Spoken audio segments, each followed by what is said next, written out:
大纪兴武18年，徐牧以身入局，助袁陶清君侧，斩奸相萧远禄。袁陶黯然离世。徐牧受封一品宰辅，却遇袁安昏庸，陈长请掣肘。又逢北狄犯边，朝堂议和，徐牧被处为一品布衣。后联手长四郎挥师北上，智取河州，驰援望州，与北狄铁骑展开死战。然30万北狄大军早已攻城数州，望州城墙破败不堪，军中力竭精疲。纵使徐牧带兵驰援，又能坚持多久？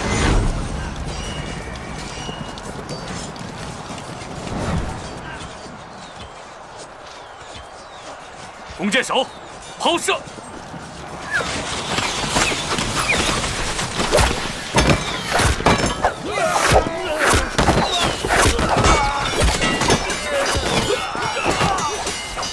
小东家，你发现没有？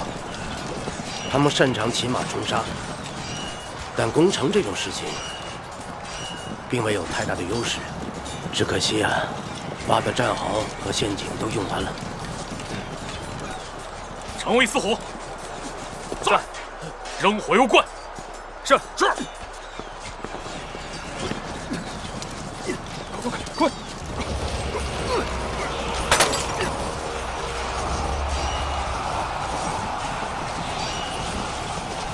看，敌人退了。连老将军，这一次敌人受挫，下一次便是猛攻。是时候该撤离望州了。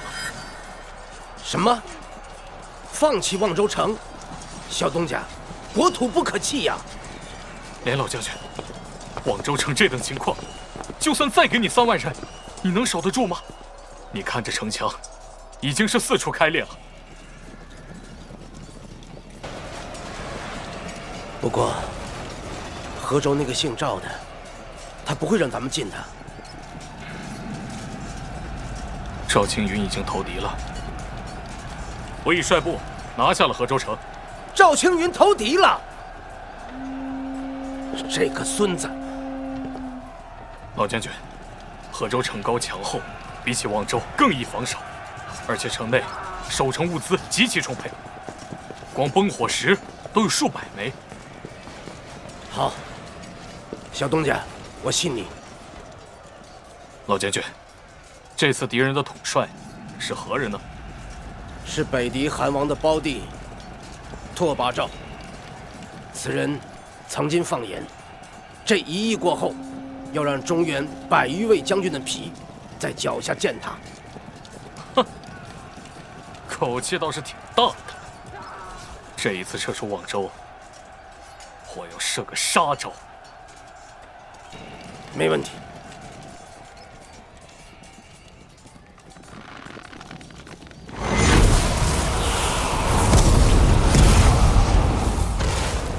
吴哥，我们怎么做这个杀局啊？司虎，你还记得我们在望州城生活了多少年吗？木哥大我2岁，我今年16。司虎，你个驴儿操的，你今年24了。啊？哦，那有20多年了。我等小时候靠乞食活下来的。这数日的攻守，望州早已不堪重负。若北狄再来一轮火崩时，望州城恐会崩塌呀。司虎，一会儿你带人去北城门附近，把石板都掀起来。木哥，掀了做甚？取一些易燃的东西，把它埋进去。石板盖上之后，留些缝隙，多灌些火油进去。听木哥的。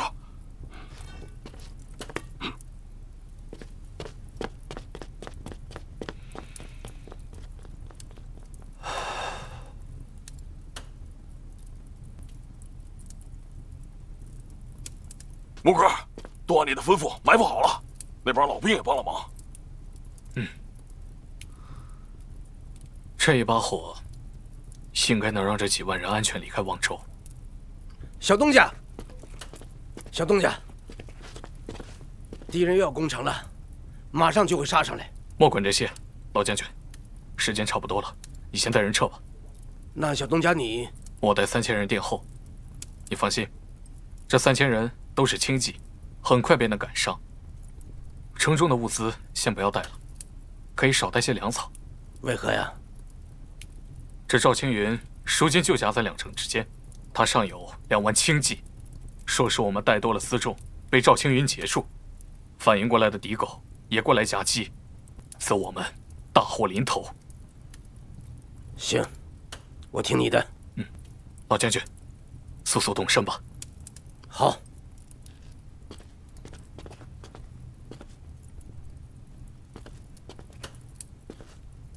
小东家，保重。保重。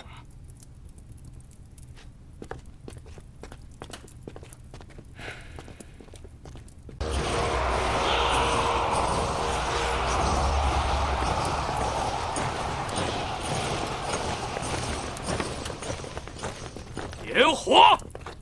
是。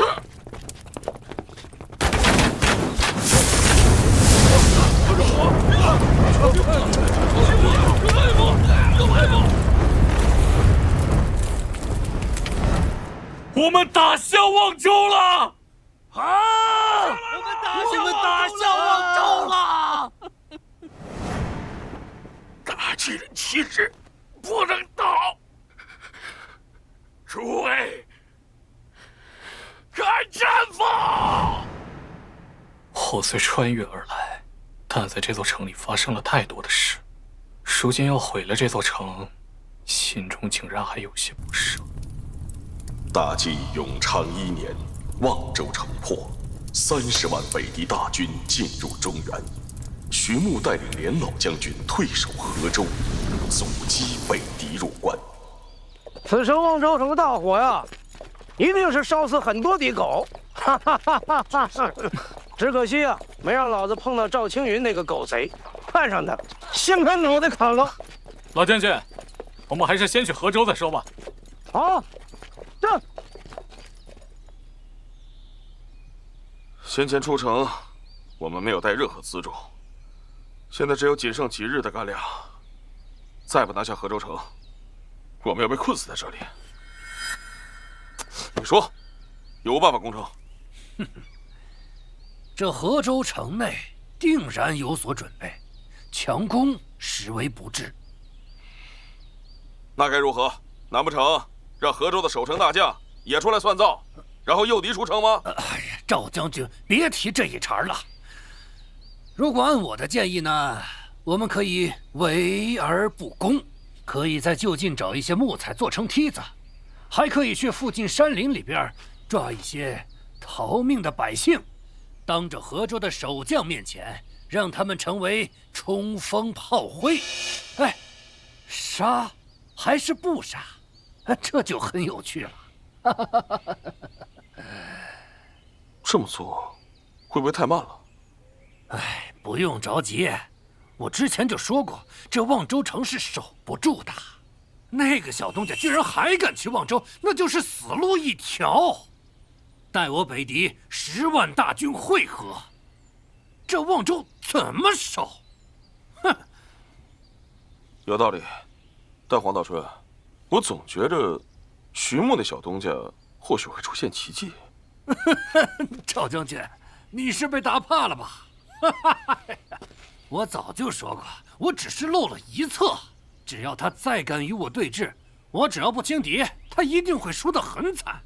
哎，别忘了，我可是北狄国师，大漠草原第一志士啊！我本不想与他为敌，怎的就成死敌了呢？哎，放心。嘿嘿呀。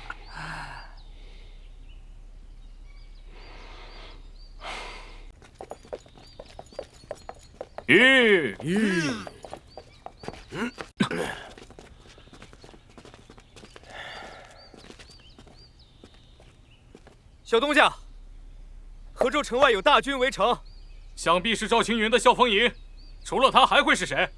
可看见赵青云的哨探了？都叫我追着杀了，他们都以为我不会武功。不愧是小长枪。萧风营应该是消息闭塞啊。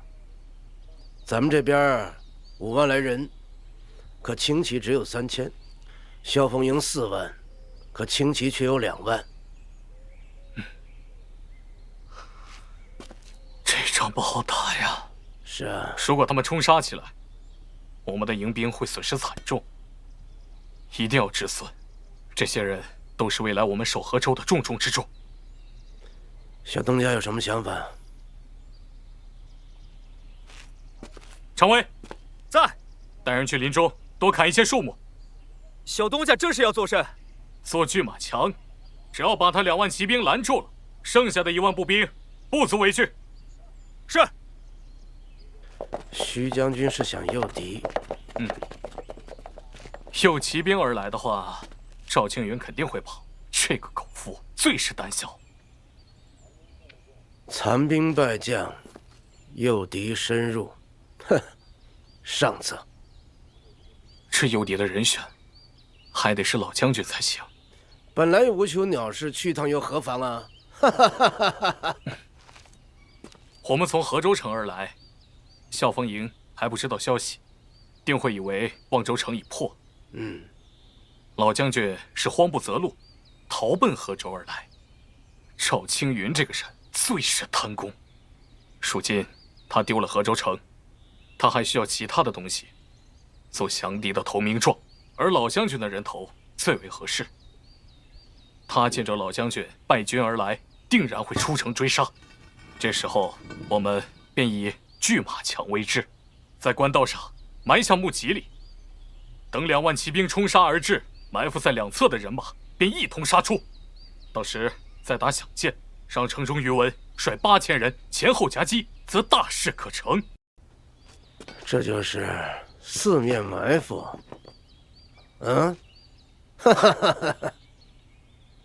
只可惜这河州城外林木太多，否则可以把他的1万部族也堵在里边。这萧风营不灭，终会成为敌狗的忠犬先锋。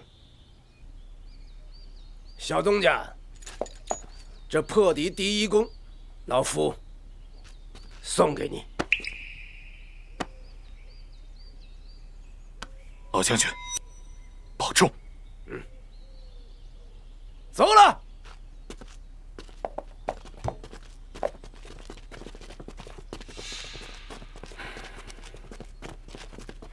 人各有命，但老子们的命天下最大。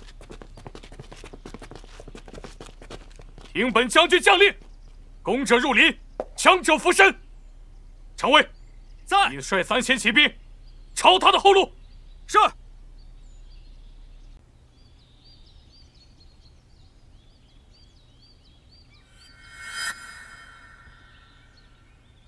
哼，城墙上那人，我估计是个反贼了。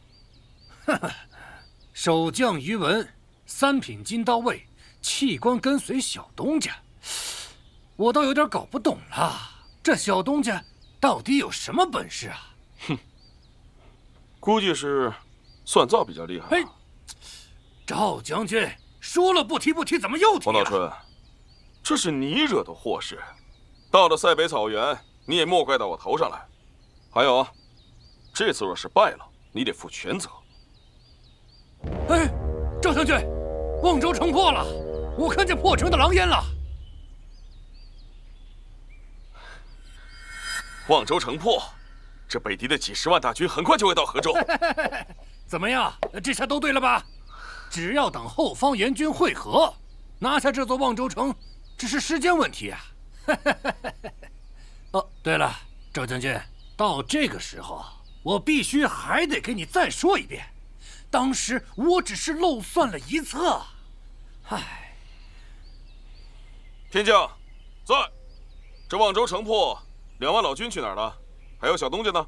回将军，兵未走得太远，只远远看见望州城头的狼烟。按照道理来说，望州城破，那里的守军应当是死了的，便如当初的筒子营。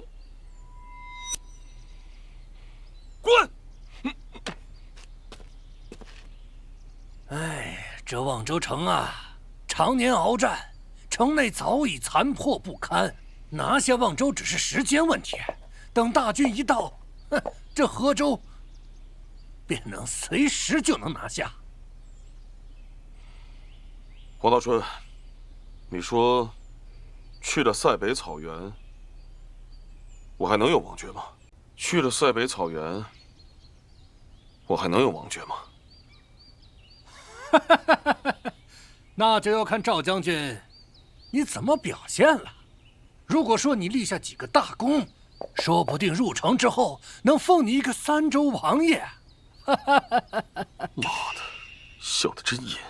这次丢了河州，若是没有军功，北狄怕是会把我当成丧家犬来打。报！赵将军，后方约莫10几里处出现了老卒营的残军。真的，卑职看得很清楚，那领头的人骑着老马，正是老将连勇。几人？不到3000，皆是残军败将。连勇曾带兵围堵陆离王的老将。若是割了他的人头，即便不算大功，但好歹对北狄也有个交代。赵将军，不如再打探一下小东家，毕竟这死要见尸，活要见人。你别忘了，你也说过，这小东家可不简单呐。哼，我当然知道小东家不简单，但若小东家还活着，为何不与老卒营同行啊？哦，我明白了。你是怕我贪着功劳，还是你自个儿想去捞啊？啊！再说了，这望州城破，老卒营出逃有无问题啊？没问题，不过我是想，咱们好不容易围了这个河州，我的建议是等大军到来。这大军一来，那他娘的军功归谁？报！将军，老卒营发现我等围城，要回头入山，他们想跑。追！这！你就不能等等大军吗？这！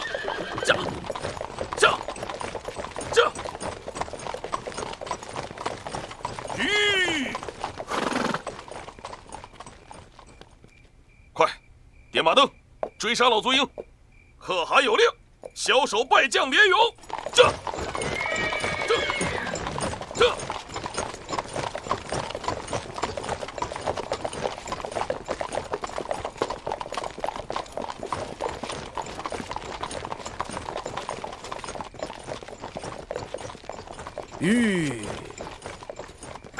崽子们要入埋伏了。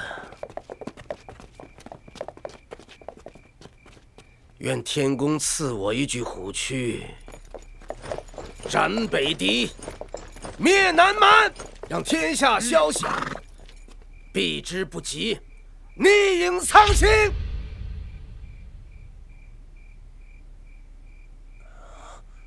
感觉不对。哪里不对？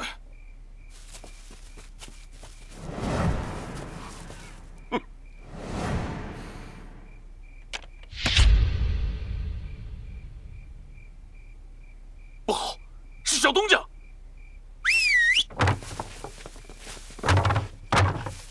啊！好多拒马墙，小东家摆了拒马阵。这些老卒故意当诱饵，引诱我等来送死。赵青云，你通敌卖国，我要替天下百姓，替陛下斩了你的狗头！小子们，上！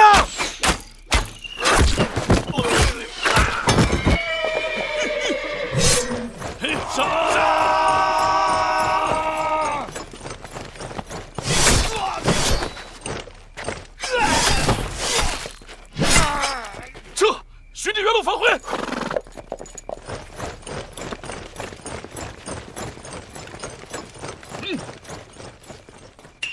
赵青云，四面埋伏，你要如何逃？给我杀！杀！给我杀！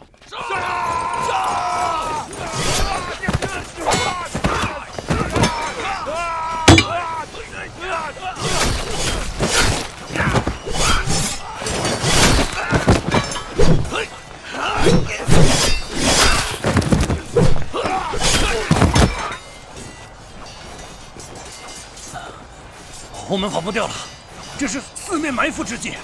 当初我就跟你说莫追莫追，莫要贪功，你就是不听。闭嘴！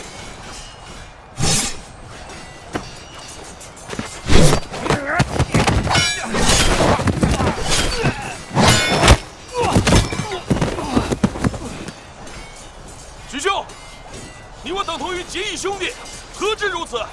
不如这样，你放我离开，这河州城我便送你了。你的河州，那是天下百姓的河州。徐兄，我好不容易走到今日，你我固有分歧，但我却从未想过害你啊！狗东西，闭嘴！走，去消蛇。是。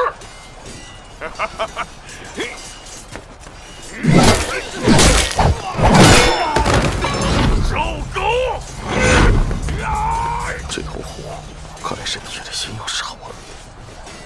小凤英速来保护本将，助本将突围，上100两黄金。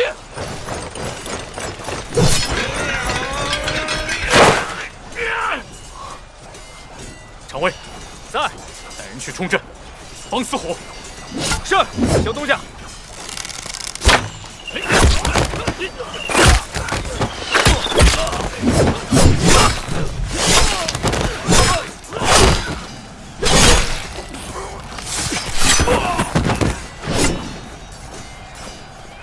可曾听闻内城长枪？可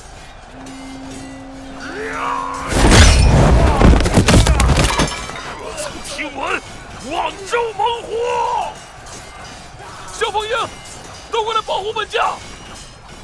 将军，3万小凤营在外围被四面围杀，损失惨重。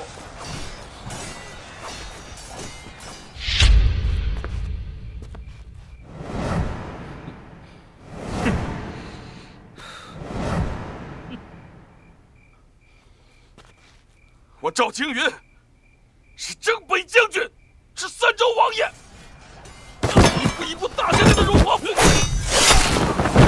我有无错？啊，老子无错！徐兄，你我是一样的人，凭什么你做了宰辅，这天下人便敬你拜你，而我拼死守护河州，获得征北将军，却无人提起，啊？凭什么？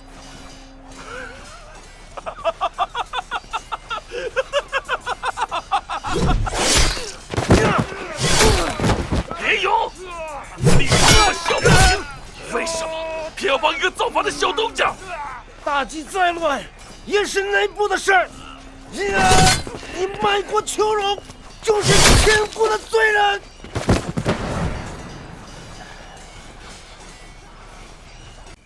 凡中原之事，皆可诛杀此僚。扔火油！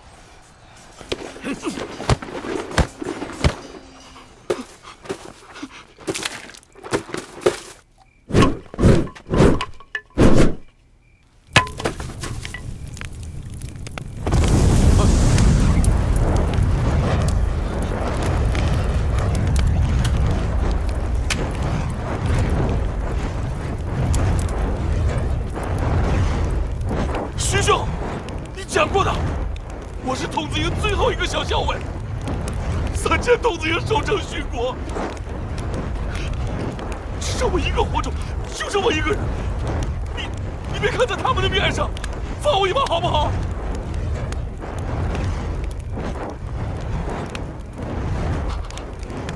我投降北狄，实则是想做内应。对，我想我去了北狄之后，便立马发动兵变，与徐兄里应外合，速速诛杀！徐兄，徐兄，要不然我自断一臂如何？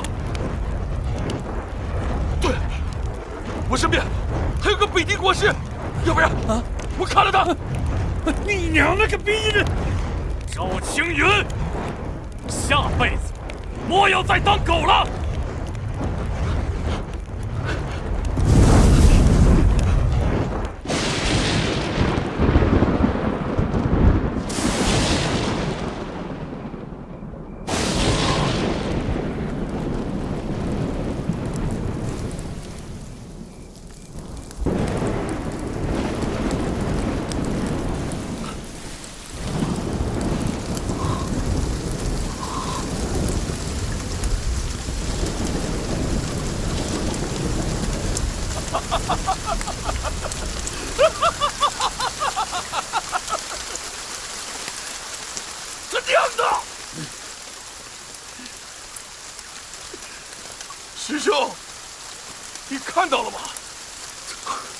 天公自有明断。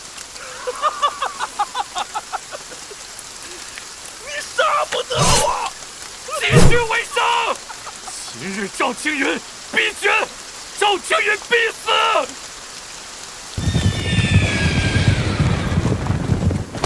徐将军，至少有5万敌狗，他们攻过来了。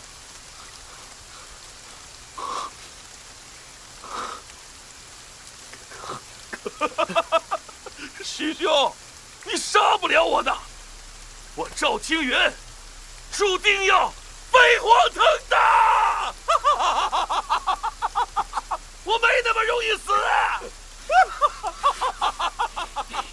小东家，如果被北狄大军围住，我们阵型一乱，后果不堪设想。主子，河州只有2、3千守军，若不速速撤回，河州必然要失陷。咱们退吧。所有人撤回河州。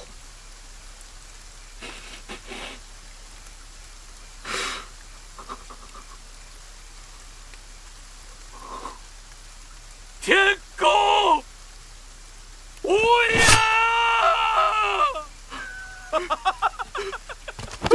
将军，小东家，木哥，走！狗夫！徐兄，你杀不得我，你杀不了我，杀不了我！我赵青云注定要升天化龙！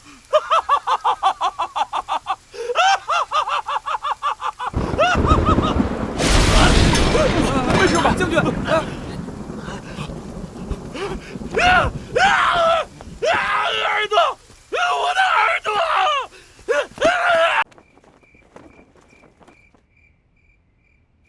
连老将军如何了？岳莫神怒气攻心，一时晕倒了。徐将军，这天公为何要帮坏人？若非这场雨，赵青云必死无疑。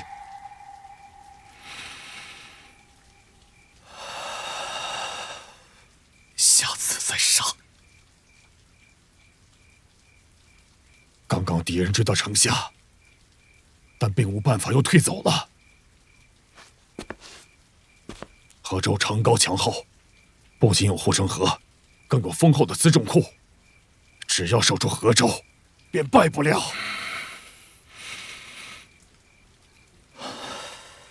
战损几何了？如今河州城内，算上连将军的老卒，尚有4万多人，总计战损7000人。徐将军，我估摸着北狄人准备要入关了，他们一直想入驻中原。河州是最后一座前哨。怎么没看到司虎？司虎和常伟2个带了家伙，去打城里的天公庙了。干得漂亮！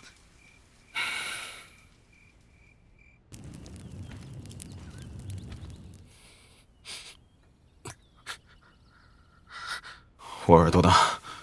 找到没有？将军，当时太乱了，被只马儿嚼了。那马儿呢？跑丢了。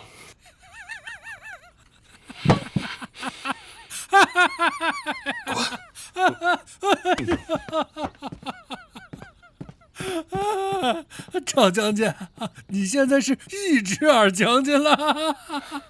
皇兄说笑了。哎呀，你我2人素有交情，等同于结义兄弟。何出此言呢？还结义兄弟？我谢谢你。昨天晚上你不是还要拿我的人头向小东家投诚的吗？皇兄，话术而已。我赵青云怎会做出伤害皇兄之事啊？我可告诉你，你失了河州，就连那老将连勇你都没杀掉，左韩王现在可是极为不满呐。说笑了，我收拢残兵之后，这校风营尚有1万多人马。哎呦，就你那些残兵能堪何用啊？你知道我北狄左韩王能稀罕你这些残兵败将啊？哼，这左韩王自然是不会稀罕残兵败将，但左韩王一定稀罕有什么法子可以攻破河州。皇兄别忘了，我在河州经营许久，自然留有后手。什么后手啊？说说。哎呀，皇兄，我旧伤复发，难受。哼，我和你说啊，你可别故弄玄虚。眼下可汗王攻打望州，死伤颇多，正愁着想带个人出气呢。哎呀，皇兄，我赵青云是个实诚人。你可真狗啊你！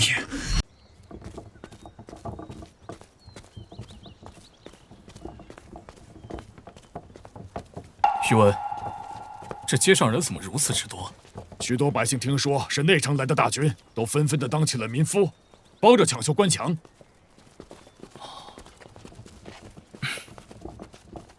甚好。徐将军，探子来报，若敌人合拢，至少有15万的人马，就算是再坚固的河州城，也难招架如此多的敌狗。宇文，你想个办法，查出赵青云留在城中的案子，把他们都揪出来。没问题。徐将军，长阳还有另一条消息。什么消息？禹州王攻打长阳城，新帝迁都去了慕云州。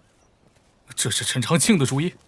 长四郎兵至长阳，慕云营的人不敢打，等着救国营死了2万人后，趁着禹州军还未进城，便带领大军从后门出了长阳，往慕云州的方向迁都。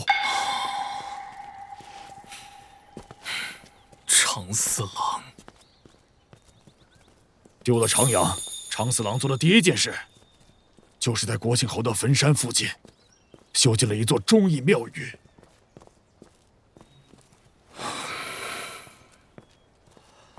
若是国庆侯泉下有知，定然会悲痛万分。这跌跌撞撞的大计，薛母是要一条路走到黑了。薛将军是不世出的英才，我宇文看人不会做。这纷乱的天下，还得靠薛将军来救啊！借你吉言。方才探子来报，说是左韩王为了防止我偷营，立了3座营寨，护成犄角之势。看来这场仗不好打了。啊！这是怎么了？昨夜有人往城里的13口水井全投了毒粉，百姓喝下去，死了7、8人。竟如此歹毒！下毒的人呢？抓了3个，但都设下藏毒。还有几个要偷袭我，被我杀了。木哥，你说我该不该杀？他们应该都是死士，你就算抓了，他们也会自杀。这些人应该就是赵青云的案子，你杀了也无妨。哎，幸好北城门那边有2口井水能饮。这2口井严密保护起来，加派人手巡逻。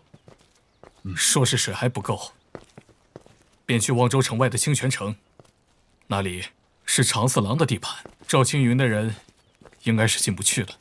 是。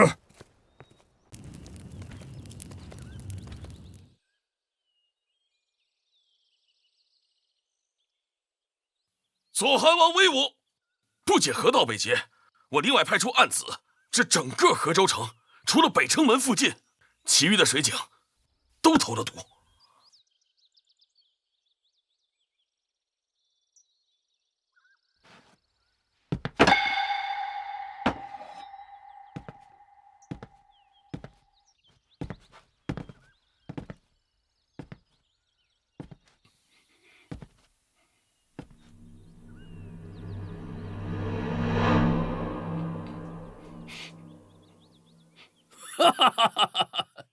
赵青云，这次你能开得了河州城门，我记你一大功。不过，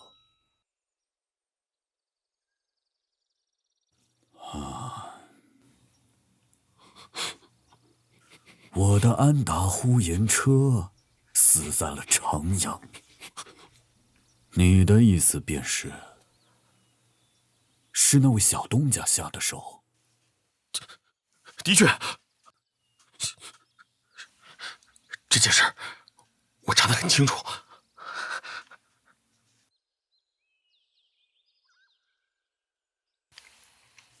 那小东家的眼睛大不大？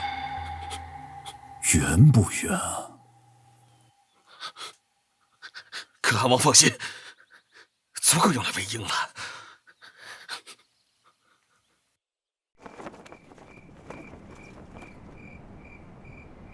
还挺有劲儿啊！此为何物啊？铁刀车。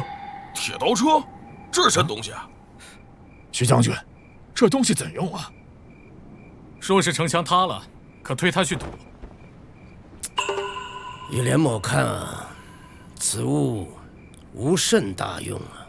如果城破，意味着敌人势大，即便用此物来堵，那敌人也可以翻墙而入啊。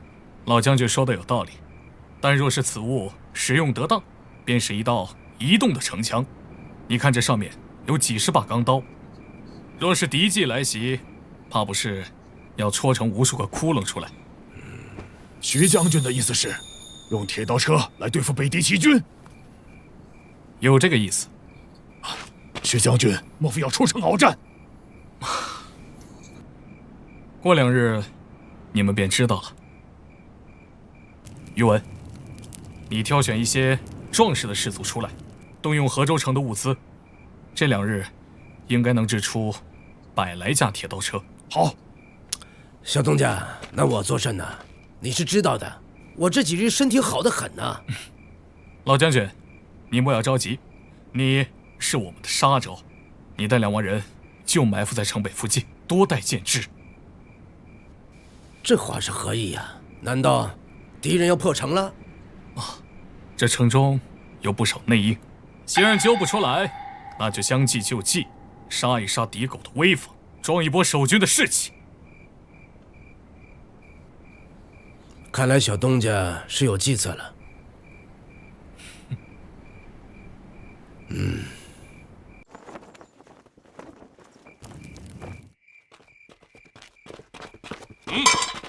还请各位军爷放我们出城取水。是啊，没水喝了，我们都快渴死了。快开开门吧！对，快开门，放赵将军进城。投毒偏又留了2口水井，分明是以取水的名义聚众抢夺城门。也只有赵青云这种人，才想得出这么笨的办法。四虎，嘿，开城门！好的，木哥。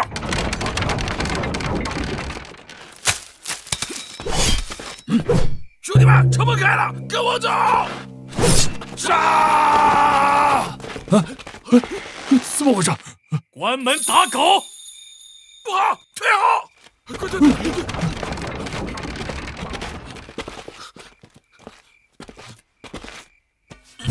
让你们退了吗？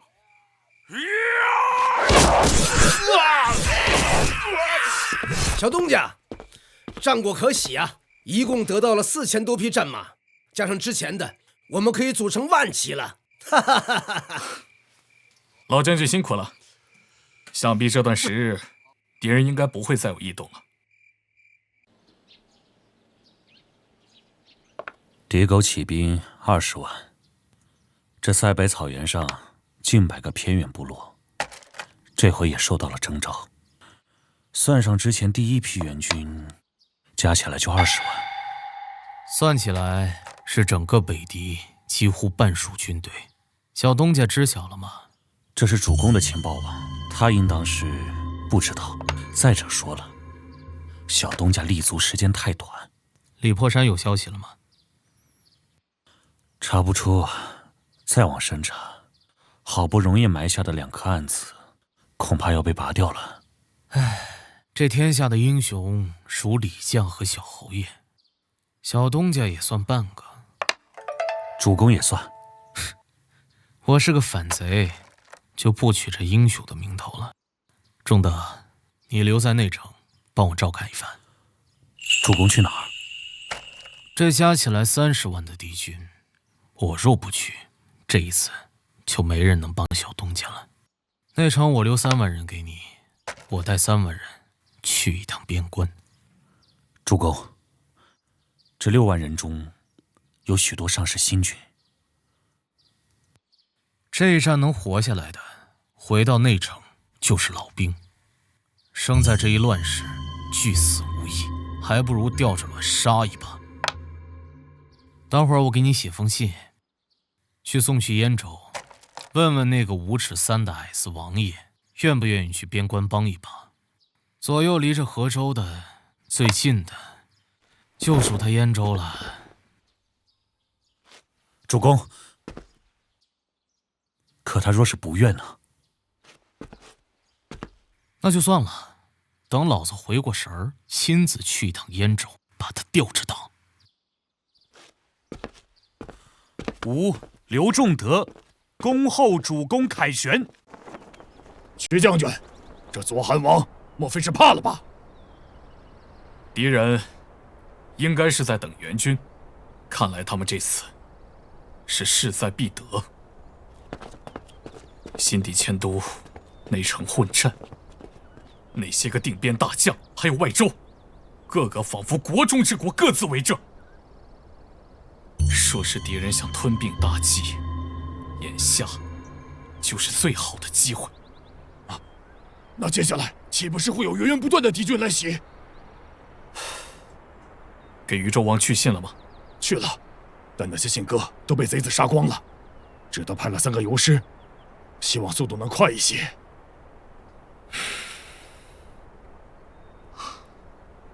宇文，火崩石、木炭还有火油都准备好了吗？徐将军放心，都备着呢。雷木也有上百颗，亦可做长枪。徐将军要这些做什么？做杀招。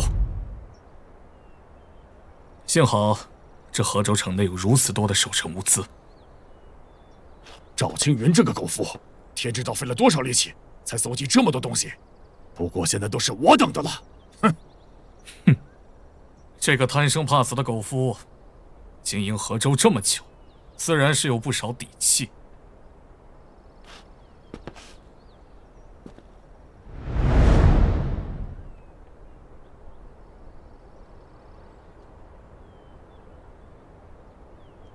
徐将军看得没错，那些敌狗开始增援了。如此多的人，莫不是把草原的所有部落都派上战场了？敌狗这一次是铁了心了。这么多人，估摸着得有30几万了。边关100年来难得一见，我连某有生之年能参与这么大的战斗，死而无憾了。我们的背后便是中原腹地。说河州城破了，则山河硝烟四起，百姓生灵涂炭，永无宁日。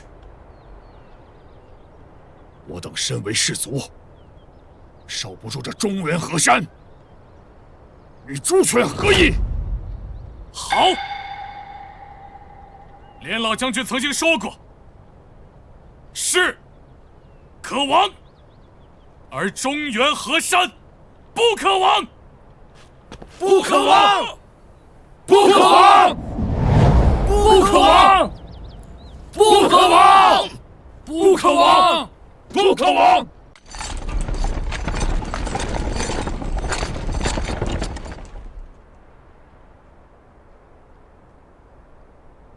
全军开战！弓箭手，放箭！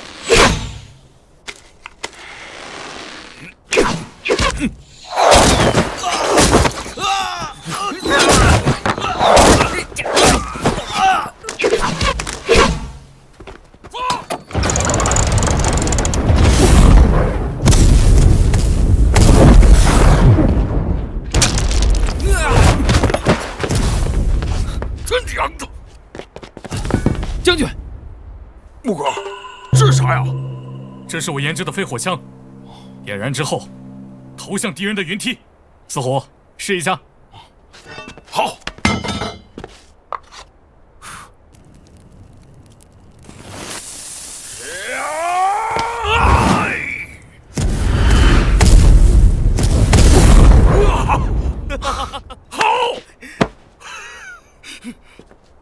好，四虎，斜着打，瞄准点。好嘞，来。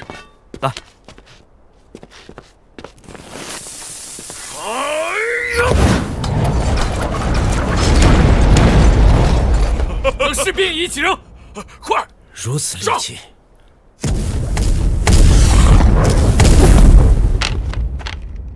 赵青云，那是什么东西？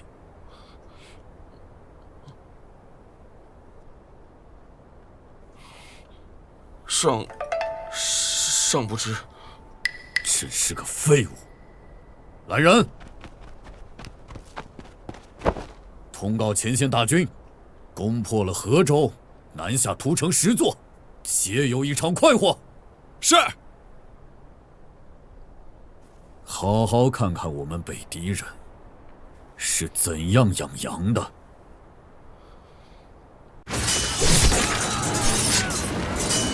每人带1枚火崩石，3罐火油，2杆铁枪，再带上铁锁。是。我等这6000人，此去是为毁了敌人的攻城器械。老子要带着你们，让敌狗们看看马战是怎么打的。若是我等死了，青山自会留忠名，竹书也会称英雄。杀他娘的！杀他娘的！杀他娘的！我等6000人冲击20-30万敌人，无异于以卵击石。所以出征之后，我等便往西走。若是敌人来追，便以10人为一队，结锥子阵，举铁索，10骑相连。小东家，这是连环马阵。敌人定然想不到我们会出城反击。攻城在即，不会派太多人来追杀我等。只要我们能击破他们，便有机会撕开一道口子，毁了他们的攻城器械。东家，我随你一起。好，乱不大，倒是条汉子。诸位，率6000小骑，随我出征。是。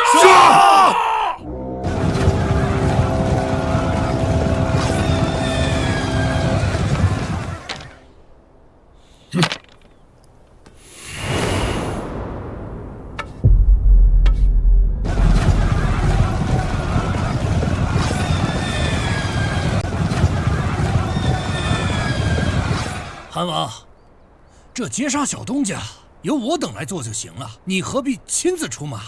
哼，杀他是为了乐子。不过这小东家有点手段啊。我草原帝国的子民能杀得中原人不敢相抗，不是没有道理。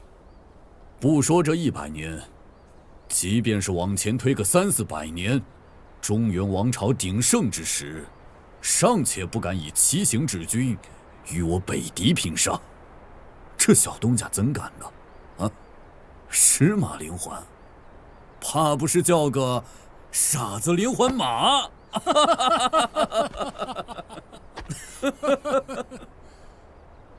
哼！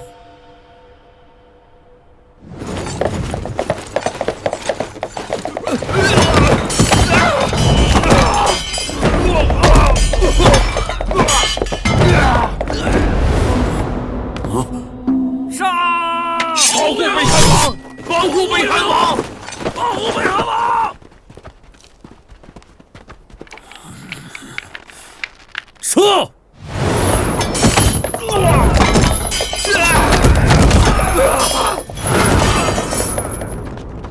将军，我等何曾见过中原骑兵能打破敌军骑军的？敌人善骑，这于我中原而言便是最大的威胁。但徐将军看似却是赢了，真是神乎其技。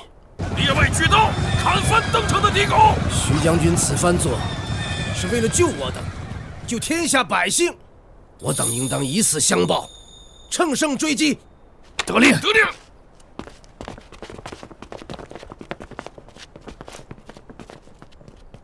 全军迂回！斩损！将近14000人。这便是差别了。什么样的将，就带什么样的兵。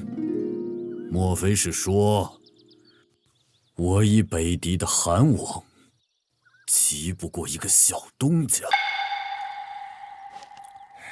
哼！小东家居然逃出重围了，天知道他想要干什么。小东家这一手绝地求生，当真是玩得不错。如夜，鸣金收兵，10万敌骑分为10组，轮番夜射城关，绝不能给中原守军放松的时机。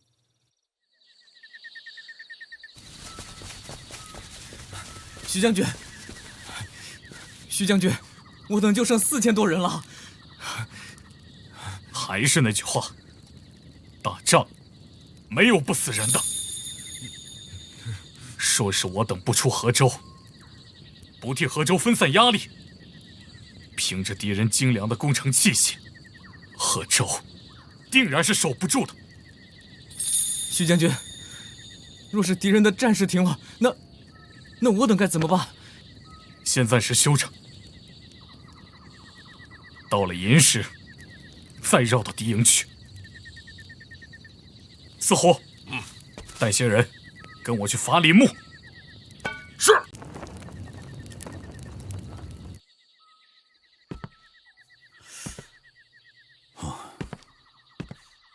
国师，你怎么看？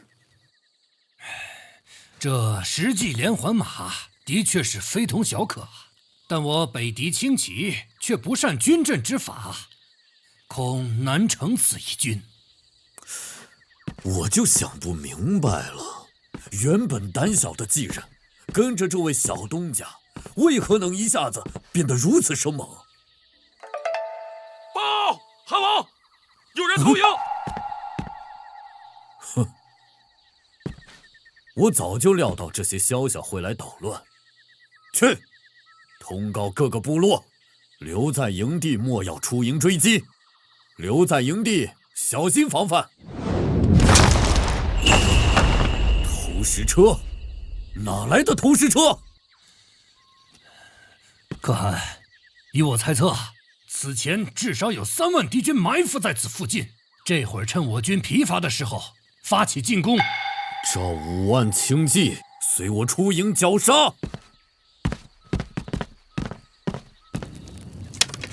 我等临时赶制的投石车，怕是用不了几次就会坏。四虎，还剩多少火崩石？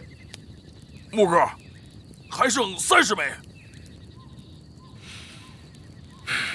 够用了。徐将军，要不要回河州？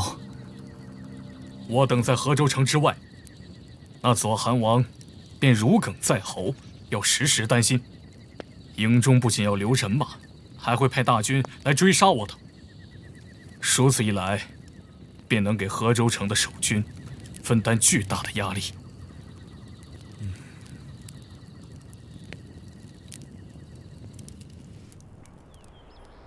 小东家还没消息吗？徐将军并无消息，不过昨夜敌人营地似是起了一场火势，我怀疑这是他做的。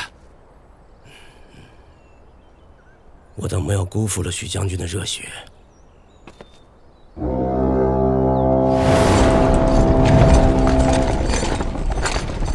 敌人又要攻城了，尔等斋公，随我守住河州。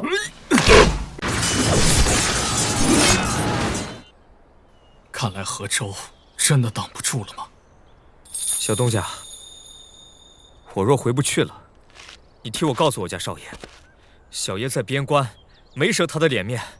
常威，我们死不掉。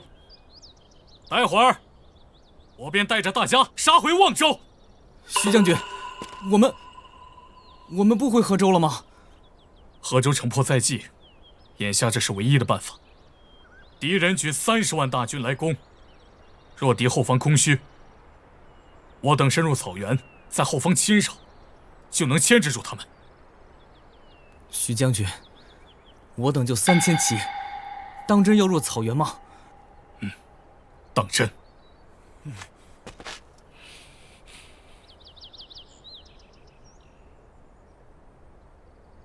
我这里有一份地图，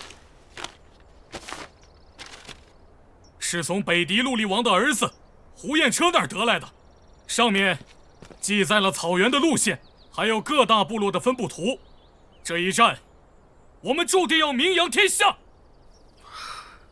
或许你们不知，曾有一个年轻的将领，率800骑深入大漠，2度攻冠全军，获封冠军侯。如今，我等有3000骑，何惧草原满狗啊？不惧，不惧。待会儿，本东家便带你们杀出一条血路。记得告诉那些敌狗，我等要入草原，捅烂他的王庭。我们要封狼居胥，封狼居胥，封狼居胥，封狼居胥。左汉王，小东家逃了。哼，虽然那小东家有些本事，但在这等的攻势下，又如何抵得过我北狄30万大军，加之精良无比的器械，足以把整个中原平推了。本以为小东家会赴死一战，想不到却也是个逃兵。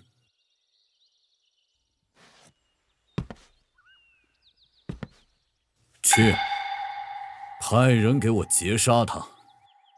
豫州3万黑甲军入城驰援，恭迎豫州王救国。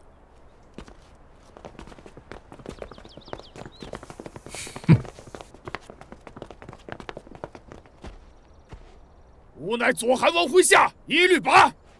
城内可有人敢应战？小东家，我来助你。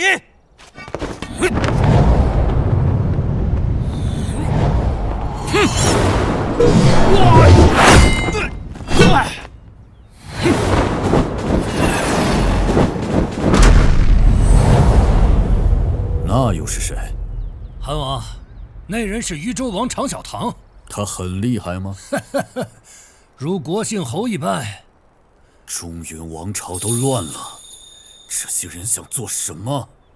我塞北草原的子民，乃雄鹰的后裔，莫非做不得这中原之主？韩王放心，北狄人定能称霸整个中原。好了，闭嘴吧，一只耳。哼！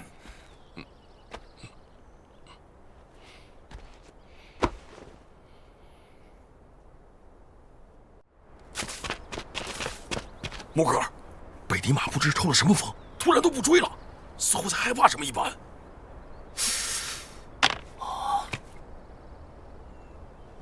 来将可敢留下姓名？我是你爹，狂妄！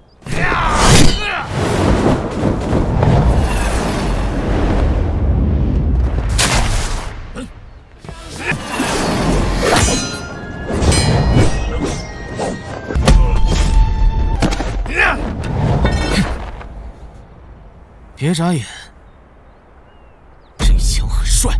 哼！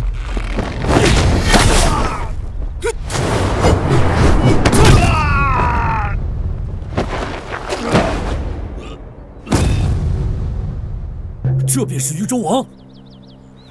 韩王，小东家率领3000人马往北逃离，已经过了望州了。过了望州，这傻子想做什么？依我看来，他是想吸引追兵，帮河州城解围吗？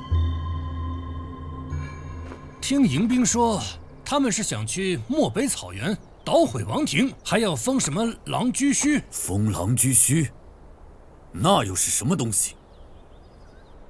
我3万轻骑，拦不住一个3000人的残兵败将。该死！等我攻破了河州城，本王要亲自扒了他的皮子。本王便不信了，什么狗屁的宇宙王，能拦得住我北狄30万大军？狄狗儿，磨磨蹭蹭半天，到底打不打？老子快要睡着了。我他妈来了，叫！叫！你可识得护眼？这啊！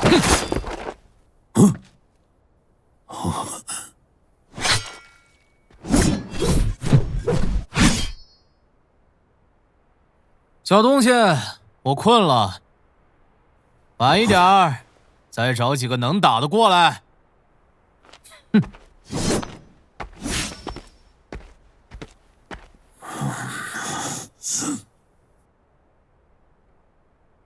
常少爷，我想带这些人从南门绕去驼头山，去驰援寻墓。你留在河州吧，这些马儿翻不过驼头山，你去了也是送死。再说了，外面有帮手。帮手？常少爷派了帮手？并非是我，不然你以为这些北狄的马儿为何会抽风？我还以为敌人自乱阵脚，是被常少爷的气势给吓住了。我再是能打，也镇不住这1000万的马儿。你若仔细观察，这些北狄的马的马腹下被人抹了狼粪，至少有数千匹。你我的先辈抵御北狄寇关，想尽了法子。我要是记得没错，这法子叫借狼精马。确有听说。这个借狼精马的配比非常复杂，也非常难做。你知道这是谁发明的吗？这倒不知。李破山。什么？征北将军他还活着？小东家这一次去北狄腹地，若有机会让他们相见。我们现在能帮他的，就是抵御这眼前的30万大军。若是小东家这一次死在北狄，我常四郎就算豁出这条命，也会替他杀了北狄左汉王。啊！河州城新增3万4守军，这批守军装备精良，技术高超，我们战损太大了。继续攻城。是。汉王，不如闭嘴！攻不下河州城，何谈入主中原？报，韩王，那小东家带着3000骑攻下了庸关。什么？庸关不是有守军吗？庸关只有几千人，守军被小东家诱敌出城，一举全歼了。那追剿的万骑呢？被小东家骗去了其他的方向，发现回赶时，庸关已经被攻破了。韩王，庸关再往前就是草原啊！700年来，从来都是北狄伐冀。他一个冀人，敢杀入草原，凭什么？没事，他去了草原也是个死。虽然北狄只剩下了小部落，但哥哥骁勇善战，莫要忘了他只有3000人。不行，黄道春，去传命令，派1万，不，2万轻骑，速速追剿寻墓。是。赵青云，你最好祈祷小东家别做得太过分，不然我砍了你祭旗！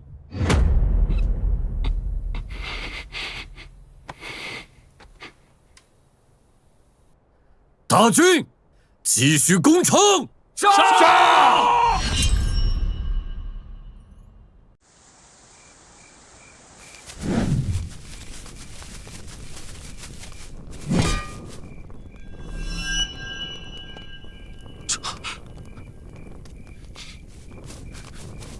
都侯，一若草原300里，一个人影都没发现。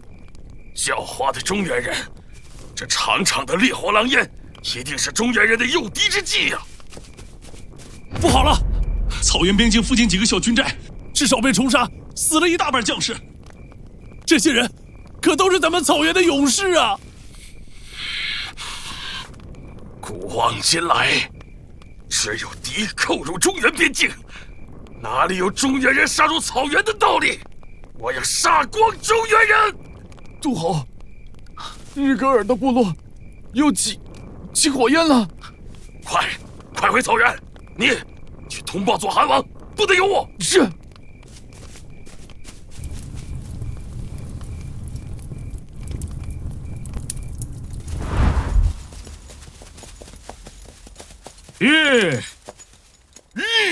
中原人，数百年来到这儿的，只有我们了。犯我中原者，当诛！小东家带我们杀入草原，这数百年来，我中原大地又何曾有过这样的壮举？木哥，我等壮哉！诸位，河州城还在坚守，只要他左韩王够胆，敢对我们不管不顾，我们3000人只要不死，在这草原的后方继续给他搅乱。前线的敌人大军士气必崩，我们现在要做的便是长驱直入，力挺扫穴，一举荡平敌军。记住我说的话，不要交战，遇到敌人便跑。是。齐枪所指，寸草不生。随我冲锋！驾！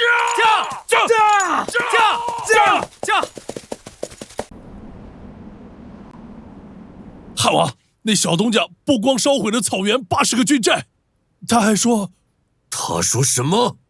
他还说要杀入王庭，秦可汗。哼，他妈的！汉王，军寨被烧之事传到了军中，已经有些许将领感到不满了。我怕长久下去要出乱子。依我之见，应当速回草原。回去做什么？准备我们要破河州了！哎呀，有那个渝州王挡在前面，他已经杀了20个千夫长。前有狼后有虎啊！看来这次我是真的陷入被动了。莫非这小东家在草原生活过？怎么如此熟悉草原的地势？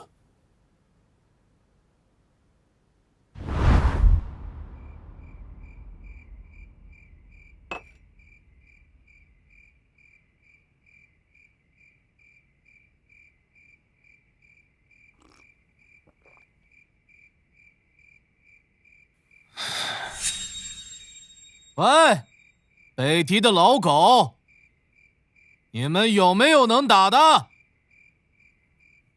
若是不行，你们5个一起上也行啊！左韩王，那位中原的渝州王又在诺战斗将了。哼，别理他。赵青云，你速带着本部人马从草原北境合围小东家。若此事成了，本王不会追究你的罪责。诺，必不负所托。国师，你同去吧。韩王，我还需要继续留在此处为你出谋划策。毕竟我可是大敌第1军师。妈的，2条中原狗，真是靠不住！哎，一只耳，你是不是怕了？我会怕他？但算造的，你有没有想过，这小东家或许是故意留在草原的？你这是什么话？我北狄可是有堂堂10万勇士啊！数十万勇士抓不住，你一个算造的去的就能抓住了？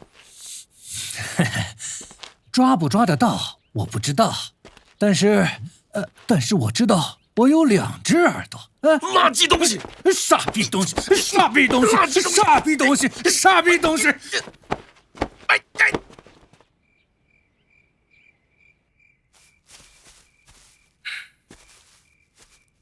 常伟，去告诉兄弟们，该动身了。是。东家，李二哥他们不愿意走了。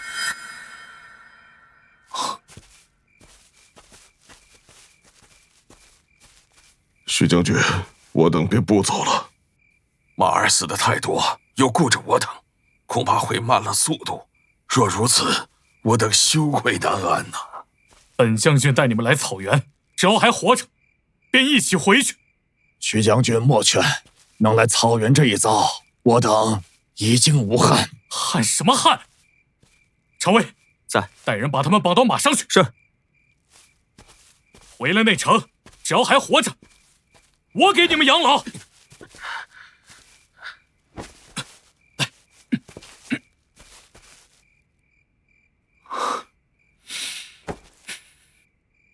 我等已经少了100多个敌人的军寨，攻城的敌人军队想必已经军心涣散。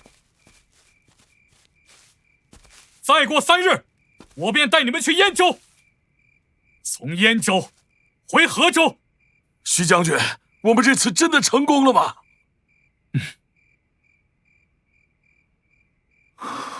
大团打不过，我偷你3个塔，就问你怕不怕？木哥，木哥，木哥，前方20里有一座祭祀龙城，那里有好多羊。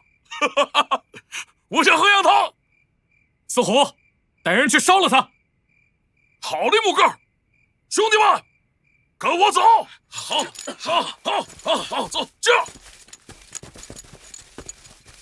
回内城，羊肉汤子管够。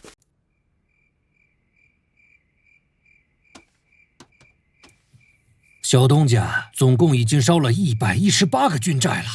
哎，看这个路线，他们是往西南方向去了。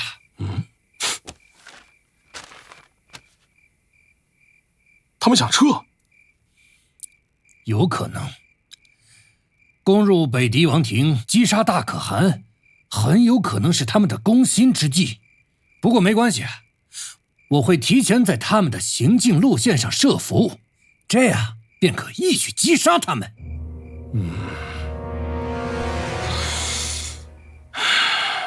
我们这次带了2万骑兵，其中1支还是烛王子2000人的皇家骑兵。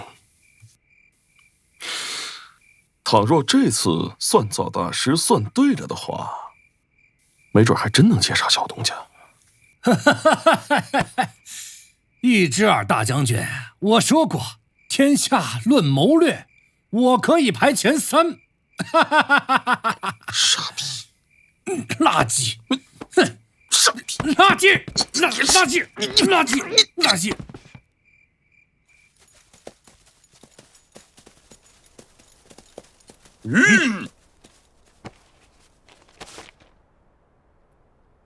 常尉，看看。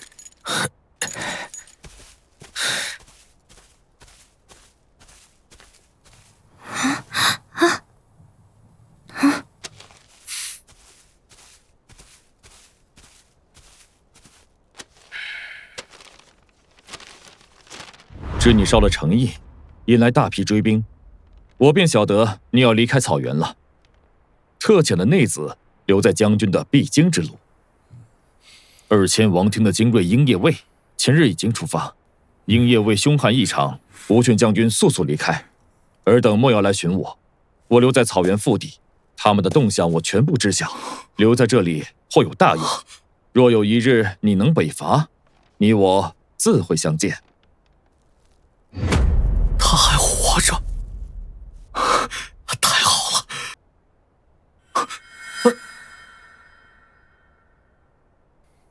人呢？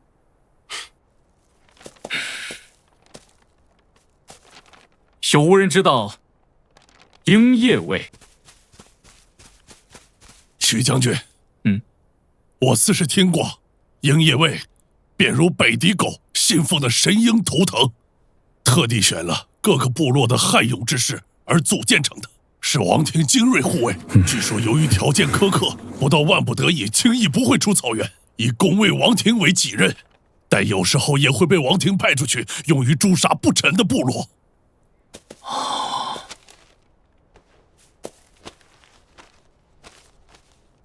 走吧。就。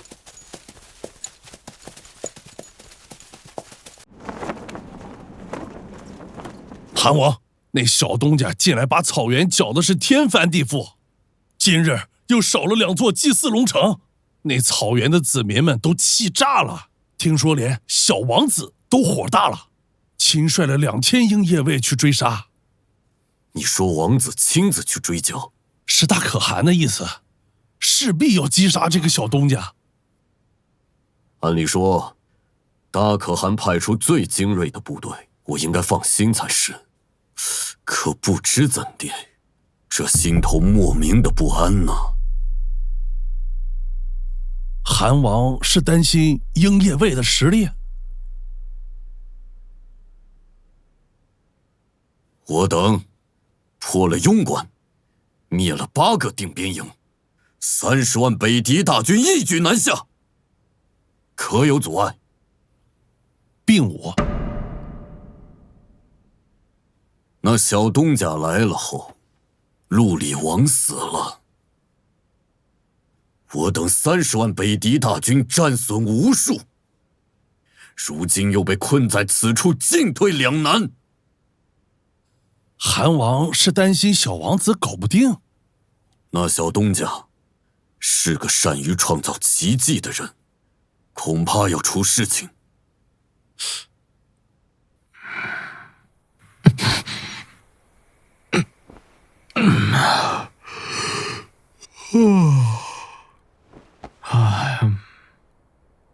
哎，狄狗，昨日不敢打，今日有没有能单挑的？嗯？哼！狗爹养的宇宙王！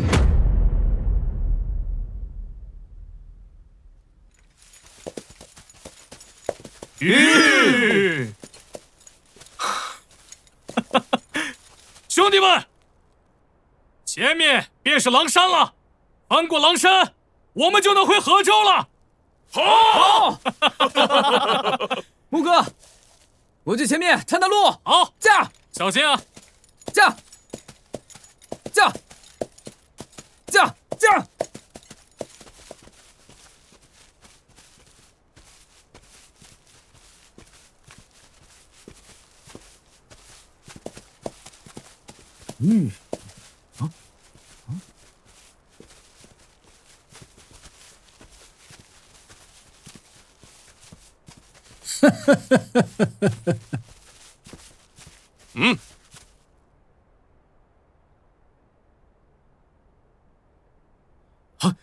将军是北狄王庭的鹰夜卫啊！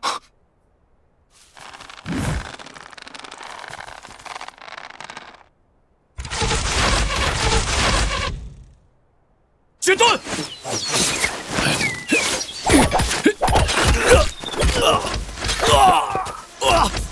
起来！小五，快撤！所有人都给我撤！撤！走！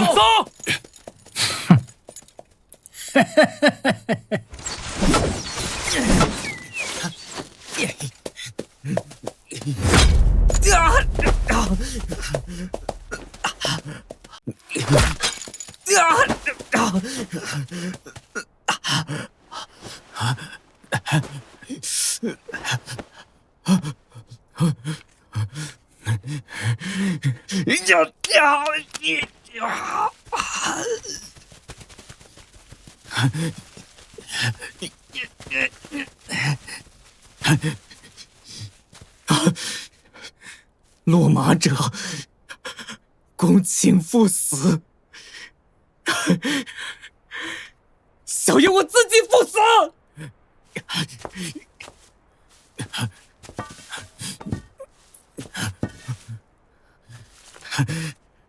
18年后，小爷我又是一条好汉！扶你呀！要赴死也轮不到你。这个娃，回去你要记得，你才16岁，以后要娶姑娘生娃娃，老子们护着你。走，走。韦小五，记住，你是刑天营的种。韦小五，给老子活着，好好活着！不，我不走。行。我不走。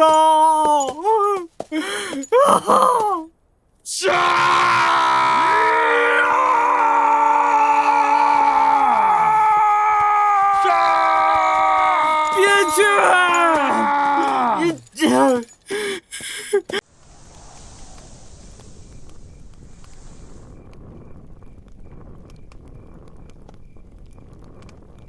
李将，为何不用火鹰确定位置？火鹰一起，远些的地方便会看到，届时便会有更多的敌狗围拢。我在信中告诉了小东家，让他用引狼香、狼嚎声一起，我等便能确认位置了。我总觉得小将军这样有些冒险了。你可知前线有多少骑兵被拓跋照遣回来吗？不止，前后共6万人。6万，好，何州他们攻不下。哦，我从未在大计之中见过像小东家这样的人物啊！诸位，我大计尚有好儿郎，待会儿狼嚎升起，我整个狼山的狼群便会出阵，诸位便随我冲杀一轮。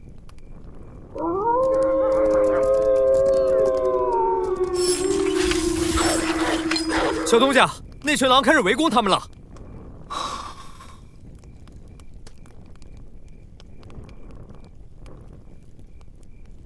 诸位，我想回去。木克，回去做甚？杀王。好。诸位，追杀我们的是可汗的儿子朱王子。或许10年后，他就是新的可汗。我这把弩有200余步的射程，今日就是杀他最好的时机。四虎、常威，在。你们2人换上敌人的袍甲，跟我一起折返回去。我来杀王。好。你们2人找机会诛杀叛贼赵青云，还有狗贼黄道春。是。你们其余人在此等着我。若是我1个时辰后没有回来，你们便自行南下，回河州去。不，我们随你去，我们随你去。诸位，请听我一言，群狼就算再凶猛，也敌不过3万大军。我们也只能在混乱中找机会。放心吧，他们想不到我们会折返回去的。四虎、常威，你们2人若是找不到机会，不要恋战，速速回来。是。四虎，你听到没有？你个驴儿操的，这次千万不能冲动。都听木哥了。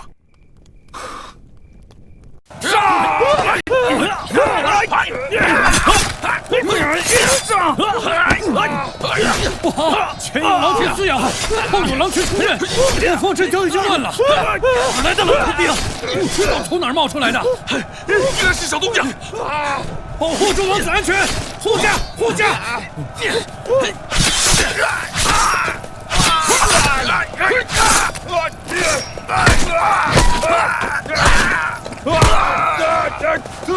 数万大军，2000营也未，怎会如此？都他娘的给老子让开！老子杀过这么几人！走开！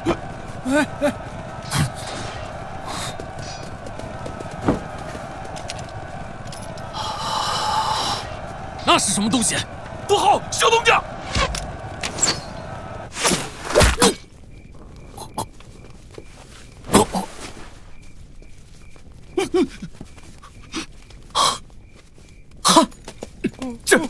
主皇子战死了！主皇子战死了！什么？王子死了！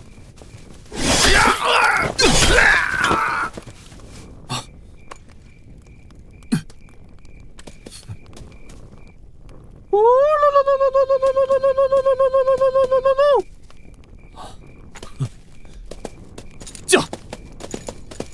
驾！驾！驾！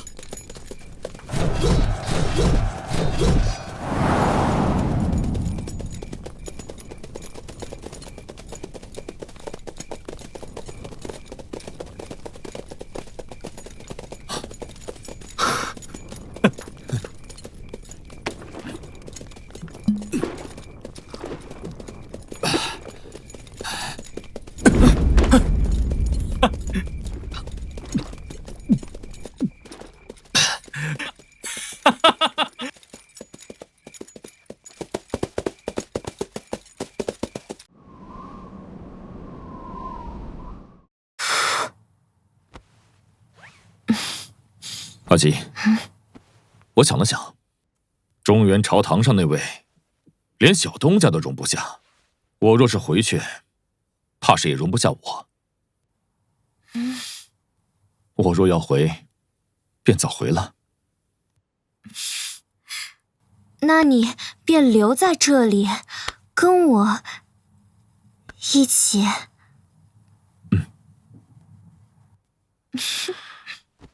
我想清楚了一件事情，约莫是那小东家还会回来，我便等着他。只要我还未死，便都等他。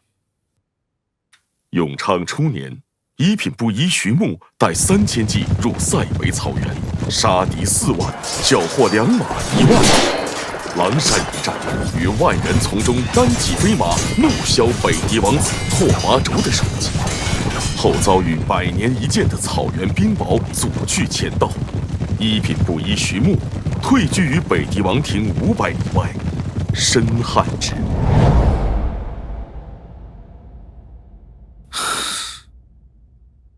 朕弃了边关，不敢面对北狄，偏偏是那个一品布衣，却杀入了边关，鼓舞了山河。朕真的是个昏君吗？陈清，你说呢？陛下为国有心，迁都慕云州乃大兴之事。陈清，杀地南侯陈长庆的事情，就都劳烦你了。陛下放心，终于匹配上能打得过的了。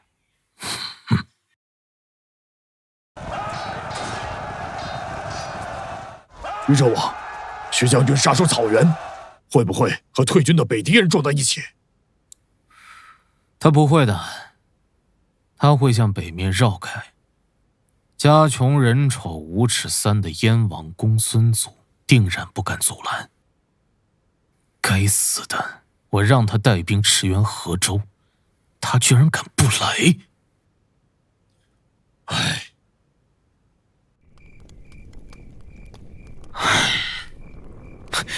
烦死！木哥，这赵狗跑得太快了，若不然，我们一定能砍了他。常威，啊，对那燕州，你可有所了解？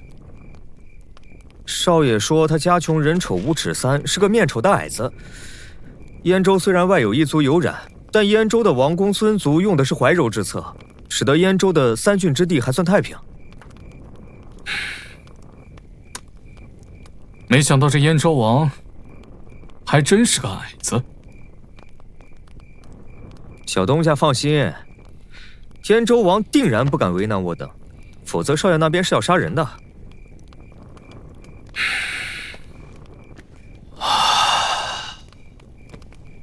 小侯爷，我徐牧敬你。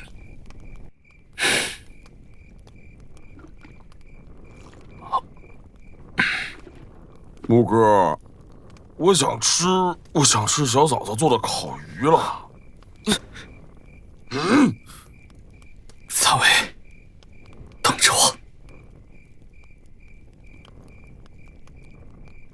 木哥，这次回去我们怎么办呀？我们还是入蜀最为合适。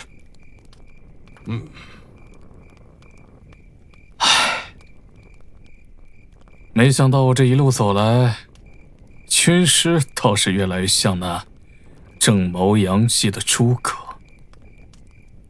但是啊，我又何尝是那踌躇不取的玄德？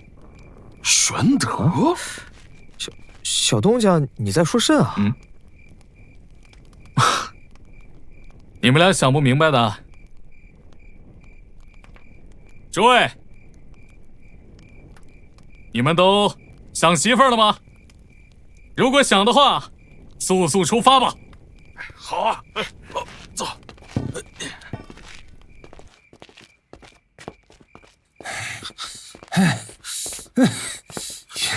义师啊，我们死路一条了。没想到我堂堂北狄第一志士，竟然跟着你这么一个叛政逃队。酸枣，都什么时候了还说这话？坚持坚持啊！哎，那前面好像有条河。我尼玛，我上辈子造什么孽了我？你慢点儿。我还真以为你死在了草原上。我正准备去忠义庙，在小桃桃的旁边，给你找一个好坟山。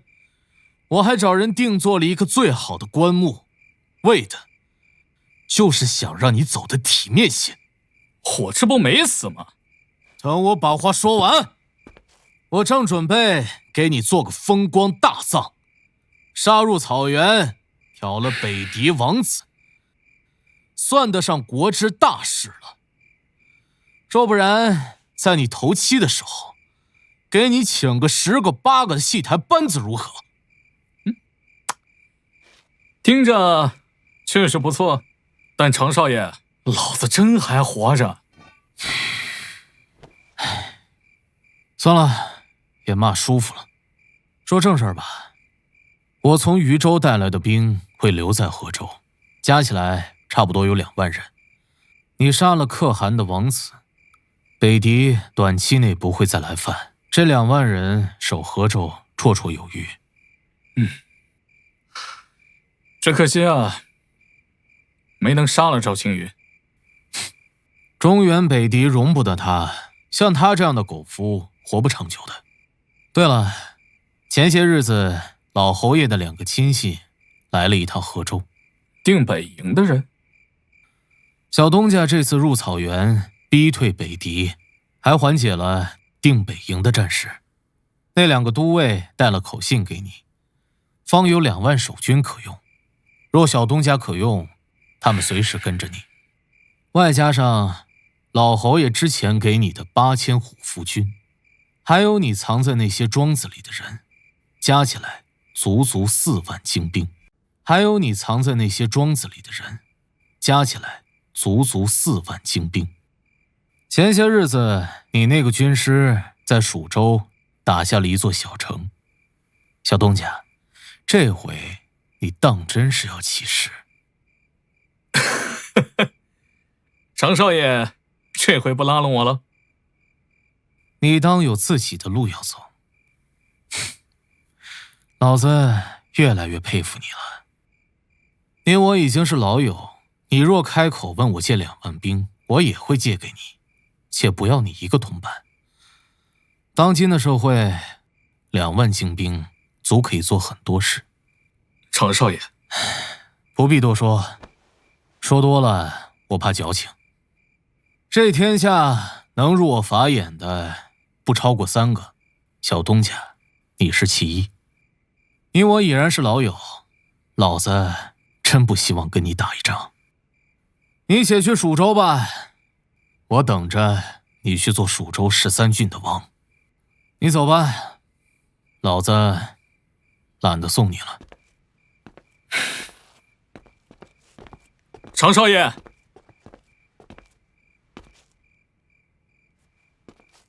保重。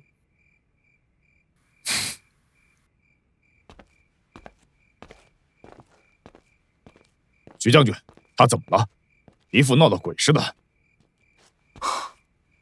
宇文，蜀州三王的事情，你知晓多少？只知蜀中三王的割据已经近100年了，之前给长阳的岁贡都是3家一起凑的。那他们之间的关系和谐吗？年年都打仗，请外州的军队拉拢山林的蛮民，打得不可开交。宇文，你带大队先入蜀州，文龙先生已为我打下了一座小城，大军先驻扎在那里。徐将军不跟着一起吗？我先回趟家。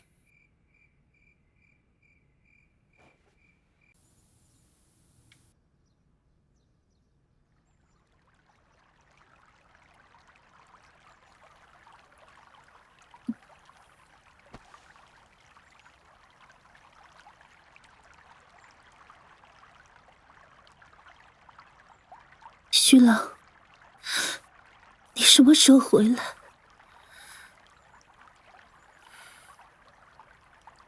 采薇，采薇，微意作纸。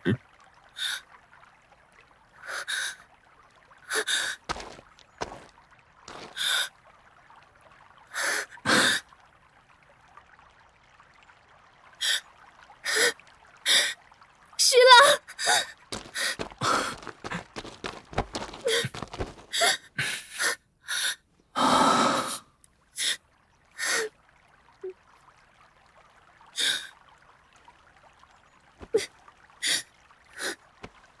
太好了，有烤鱼吃了！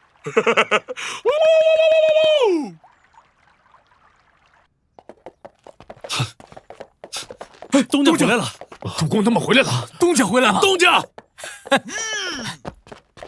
东家，东家，慢点。哎呀！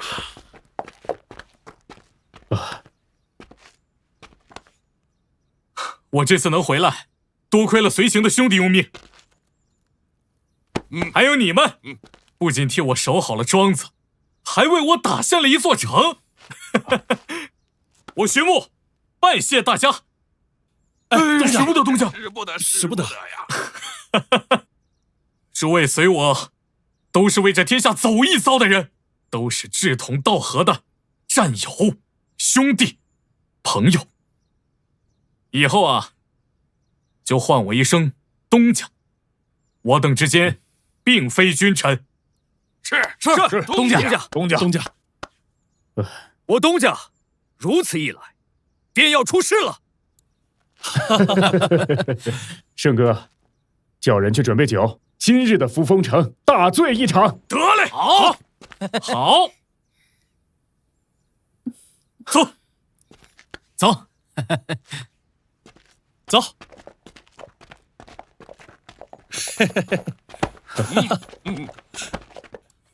这次东家回来，一定要多喝几杯。哇！小东家，这位是李将军。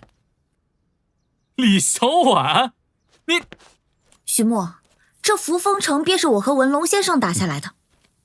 真的假的？东家。李将军在打仗这块还是颇有天赋的。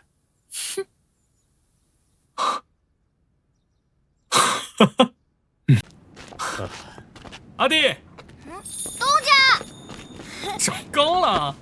小爷已经练了18种绝世武功，虎哥儿不在，整个庄子没人敢和我过招。那老瘸腿被我揍得2条腿都瘸了。阿弟，怎么跟东家说话呢？这孩子。你个小犊子！我们3个老头子教你，你在这蛐老子啊！师傅，回来就好，回来就好。师傅，你无妨，眼睛进沙子了。刀老爷子呢？打铁呢。你走之后，他就一直打铁，说你给他一个方子，等你回来之后，要送你一份大礼。我儿李破山可又打胜仗了。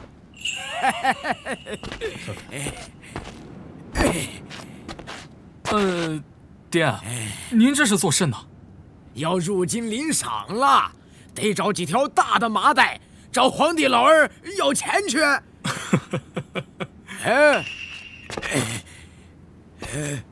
你怎么回来了？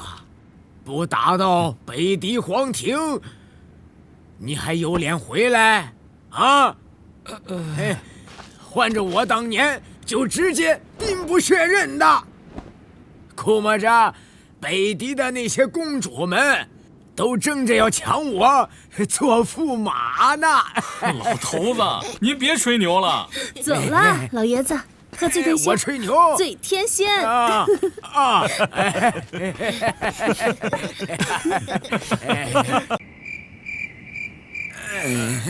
动！等会儿嘛！来，怎么就走了？这不是吧？不行，怎么就走了呀？走一个！那我们就先走了啊！阿弟，早点休息啊！走，好，回去早点休息啊！难得有这样欢聚的日子，再喝，先走了。这就走了？我干嘛去？送我干什么去？我把盆儿端走了。这家伙，你这小子！回来，那我们收屋去。走，他这样的吧？走，这家伙，慢些，不要打闹。来，难得有这样的快活时光，让他们玩去吧。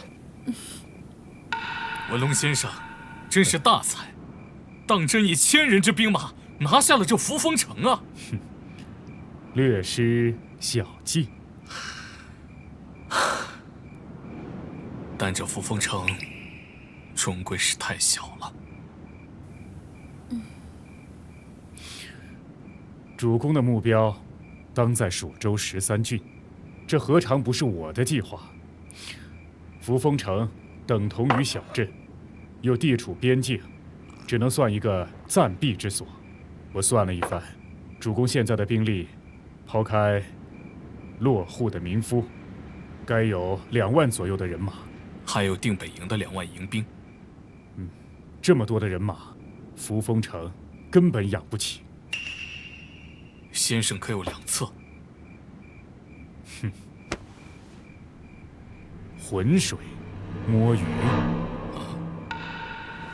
好，主公最好的机会，便是想办法挑起蜀州3王的大战。黄雀在后，取得入蜀中的机会。3王中，最为弱小的便是南王，只有2郡之地。为了养活3万的部属，听说还要到处去贩马换粮。蜀王贩马？主公，怎么了？啊，我似是认得一个蜀中贩马之人，得空了得寻他一寻，说不定能问些蜀州的消息。主公需要明白，这蜀州并非善地，而是龙潭虎穴。但相比起其他地方，也只有蜀州是主公大展宏图的福地。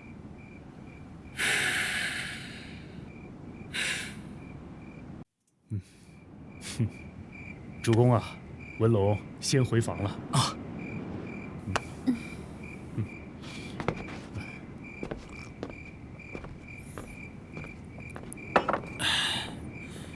好酒，好菜，我呀，好去歇歇喽。师傅慢走。好嘞。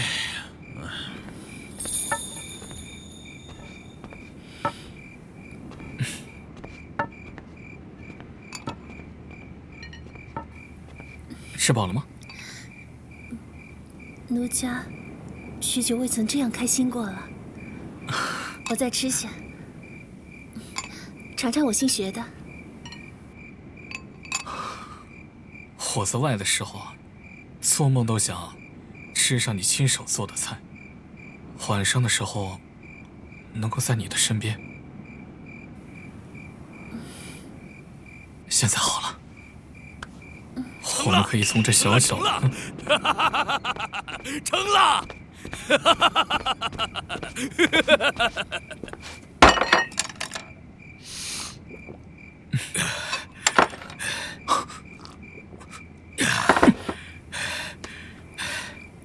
你给我的那个炼铁之法还真有点意思，我将这炉窑换成那高炉。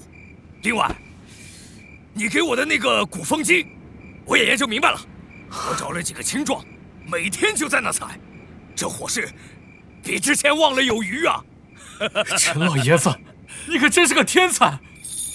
哎，莫说这个，这钢我测试过了，硬度极其之高，若是将其打造成武器，怕这世间是无人能及啊！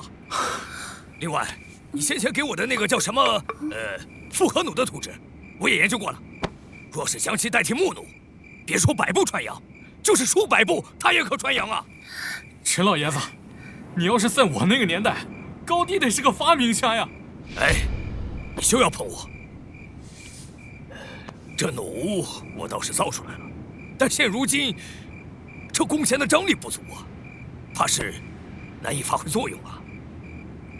现代复合弓的弓弦为复合纤维，这东西短时间内发明不出来。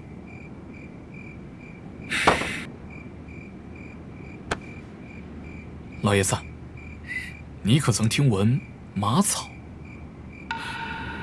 马草？先前听闻南疆的郎中用马草止痛，这东西有何用啊？此地在蜀州附近，离南疆不远。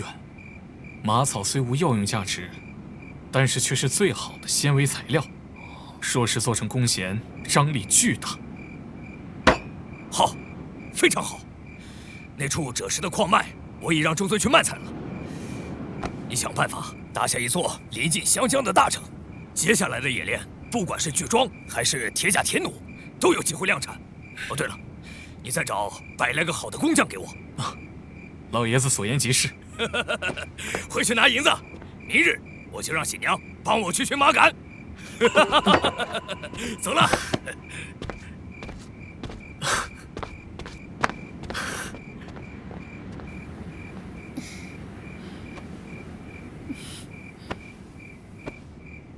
他踢不踢你啊？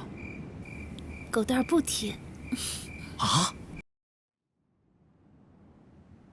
虎子，砍了他！来，木哥，砍吧！砍了，砍了，砍，来了啊！来，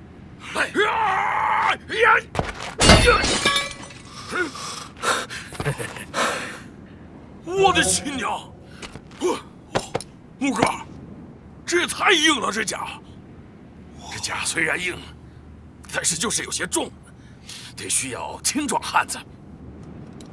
无妨，你们先用着，后面我再继续调配。好呀。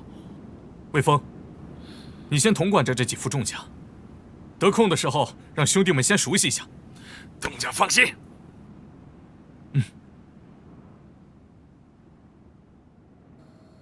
陛下，小东家入蜀了。你是说，天下百姓只知那个一品不一，不知陛下我？陛下可在今日之前写下诏文，便说那罪臣许穆乃是反贼，常小唐的同党。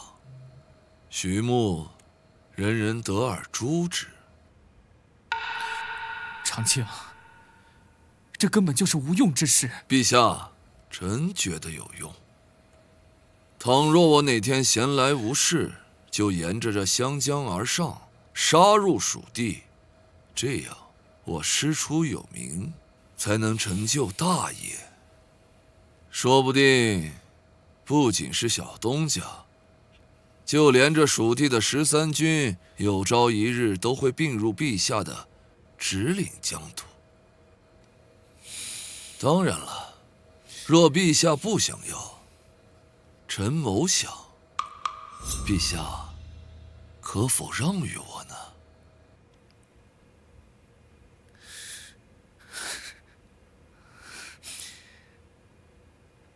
爱卿所言极是。来人！你指就说，反贼徐穆祸乱朝纲，以布衣之身引起战端，蓄兵谋反，是反贼常四郎的同伙。今诏告天下30州，愿天下之师率师勤王，匡扶王室，拯救百姓。诛杀叛贼。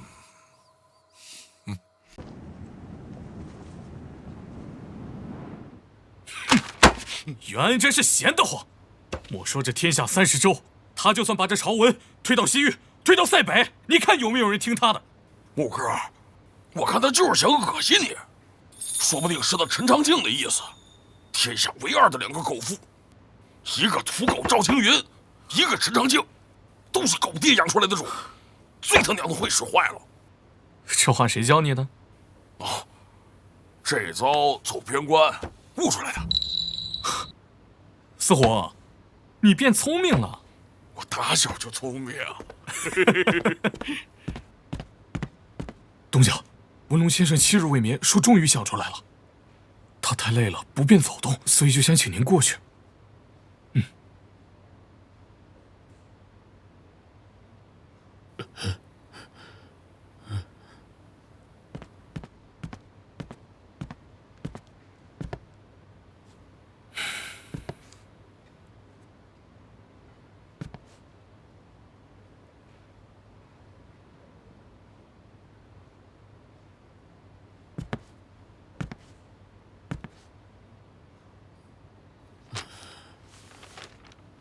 念主公一路不易，吾贾文龙愿以7日所思，替主公定下一策。蜀为天下之一，昔年高祖入蜀，借5万蜀兵出蜀川，耗费15年时间，以乘风之势席卷天下，统一30州。蜀州分3王，内战混乱，使百姓流离失所。蜀固然要去，但不可莽行。相反，可取一临江之城，坐观虎斗。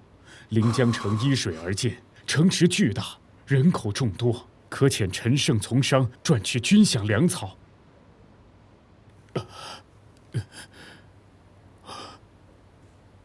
主公来了，为何不喊我？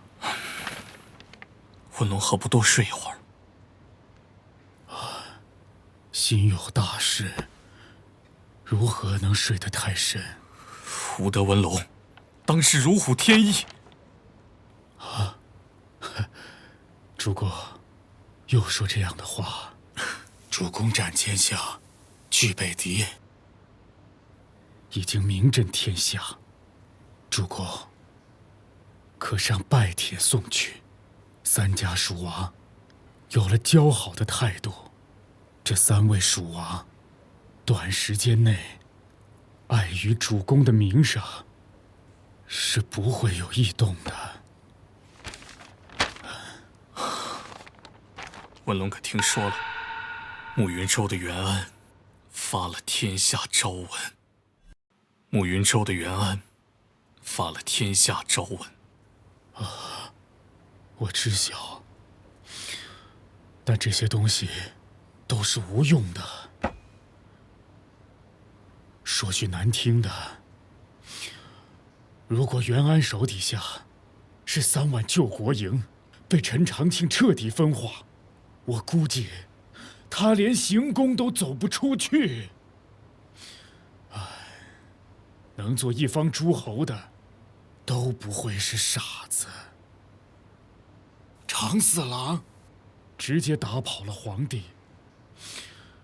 主公可曾看见有哪个定边将说要讨逆的？并无。这就是了。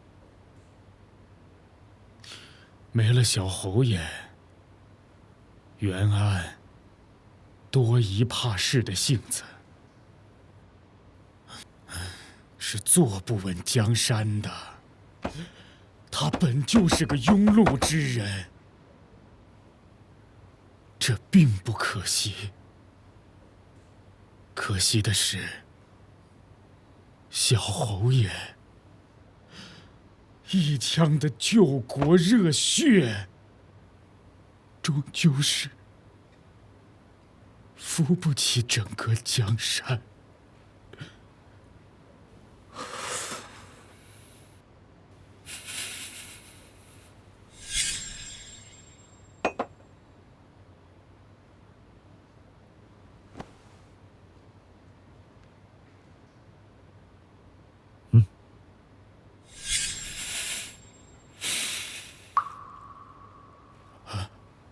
主公，主公，啊！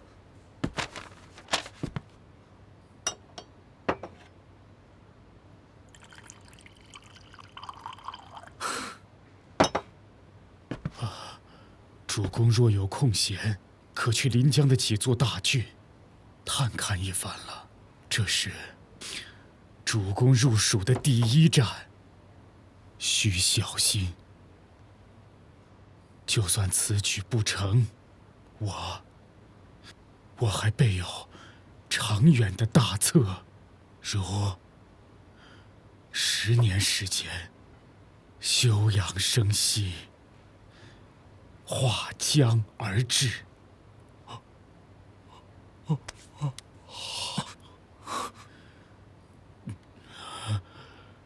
不过，我现在似是又困了。文龙先生，去床上休息吧，无妨的。主公，此便。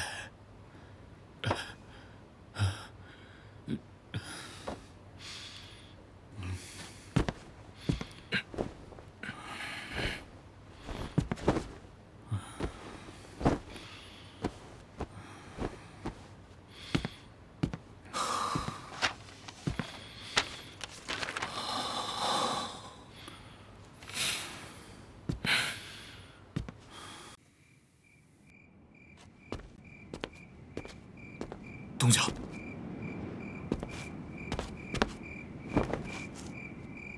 东家，我想起了一件事情。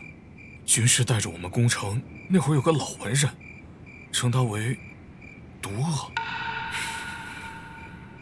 毒鳄是古书上的一种神鸟，见之必有战争。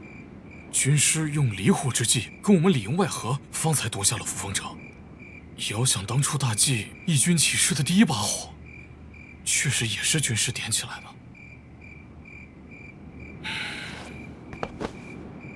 圣哥，你怕了？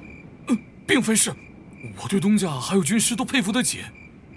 我陈胜虽是马夫，但这一路上来，似乎是看透了一些东西。打仗就要死人，要想安稳的活着，并非易事。要想终结这乱世，似乎有一战之隔。圣哥，你变了，有吗，东家？有，但是我很高兴。啊，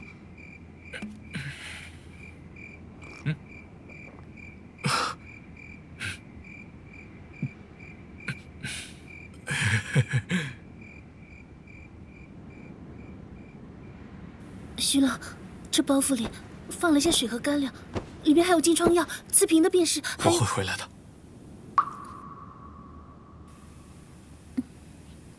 去吧，早些回。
有意思了。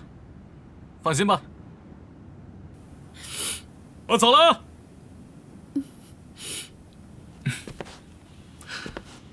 再见。再见。再见。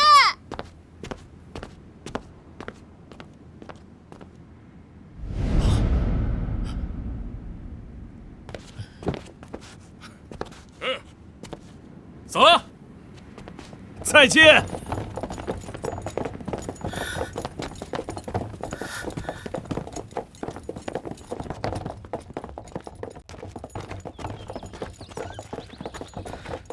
东家，方才夫人似是在哭啊。陈兄啊，你不懂啊，这个就叫做爱情。您懂？我当然懂。庄子里的八婶下月便与我结亲了。哟，二人定情已久。哎，我记得那八婶，她不是个寡妇吗？咋了？寡妇怎么了？她男人死了，难道她就要随他而去啊？更何况她男人要没死，也把她卖了。我俩是真心相爱，你懂个甚呢？这就叫有情人终成眷属。厉害，您厉害还不行吗？那是。许成功，在。一会儿带几个人去前面打探一下情况，记得我们是来走访的，陌生事端。放心吧，东家。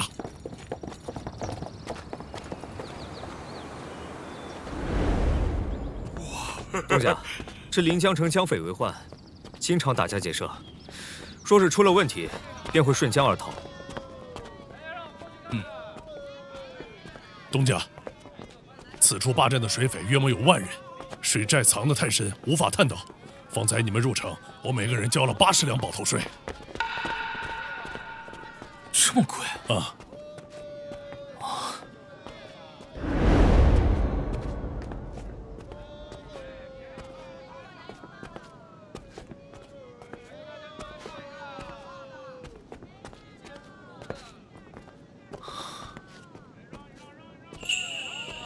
东家，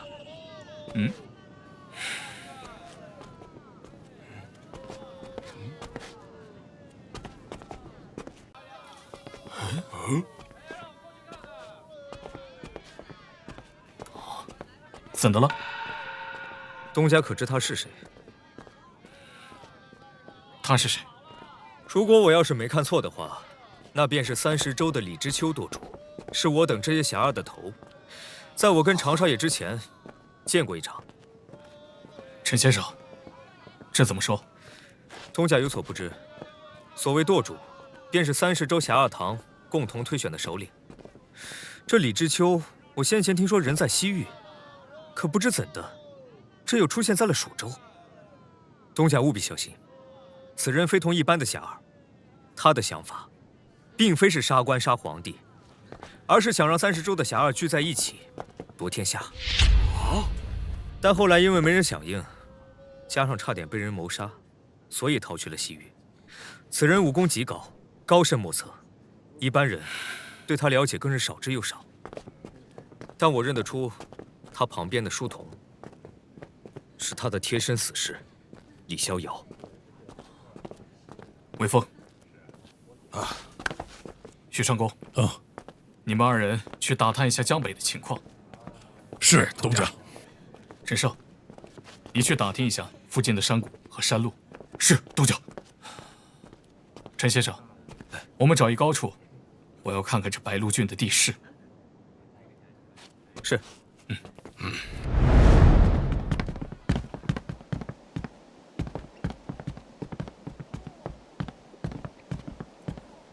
此地便是临江的望江台了，看起来像是书生附庸风雅的地方。我们来此地做甚？来这里，才看得清楚。白鹿郡或许不难攻下，但是攻下要如何防患那些江匪？几万江匪联合起来，也并非是没有可能。兄台是在想甚？兄台不像是个作诗的书生，也不是个狗吏。方才见兄台在这里观望了许久，一时好奇，便上前来。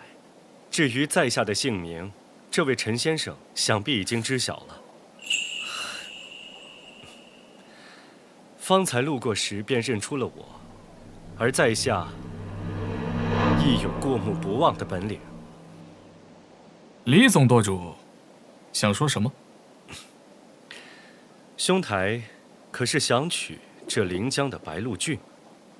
哈，兄台可有妙计？你登高远望，看见了这天穹水波，更应该看见那万般的艰苦。百姓皆在期盼。什么期盼？有衣，有食。并不是。哦，还请赐教。应当是山河无岁的期盼。国有危仪，士有报国死志，妻有欢颜，子有豆蔻风华。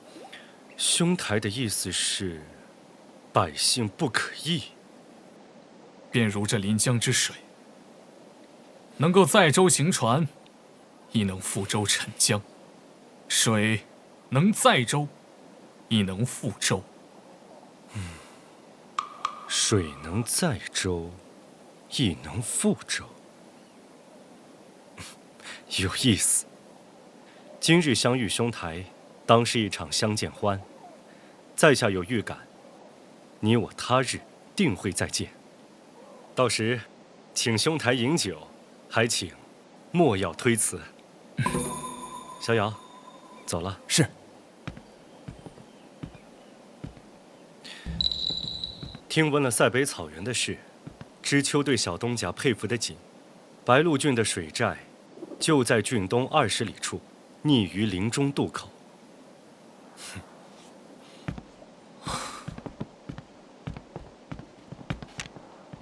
东家，我等该当如何？陈先生，这30州的总舵主，可是个杀人如麻的人？并不是。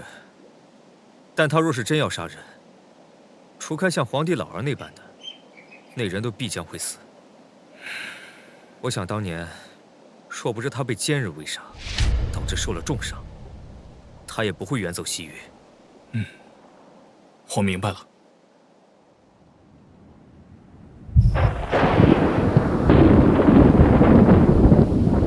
无路可退，便无需再退。你我都知，主公走到今天不易。消息是刚传出来的。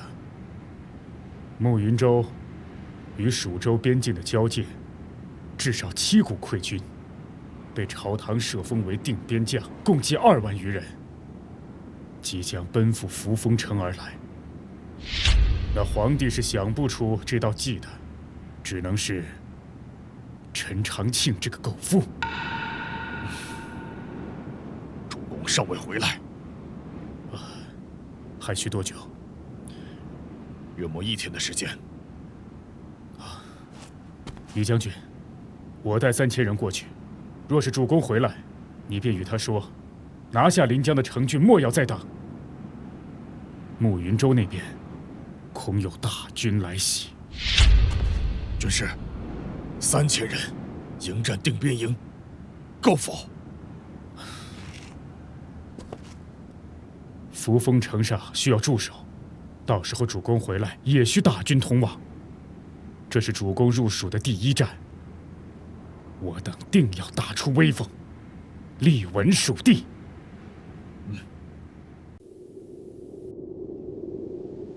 所以他们是7路溃军会师，要打我一座小小的扶风城。军师说是慕云州的狗皇帝给他们封了将军，还赏了不少军饷资助，所以才会行攻打之举。军师那儿怎么说？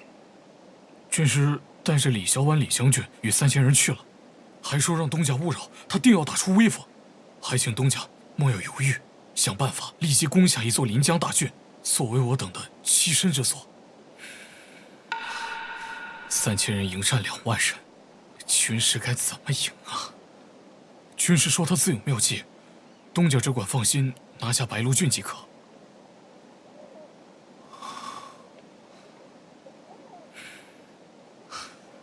既如此，陈胜，去把大家都叫来。明日，我们要奇袭白鹿郡的水匪。是。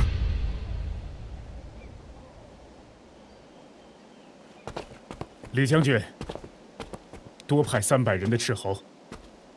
军师，人数一多，若是被发现，恐是有不及。无妨，我需要做的是以最快的时间探知附近的山峦之势。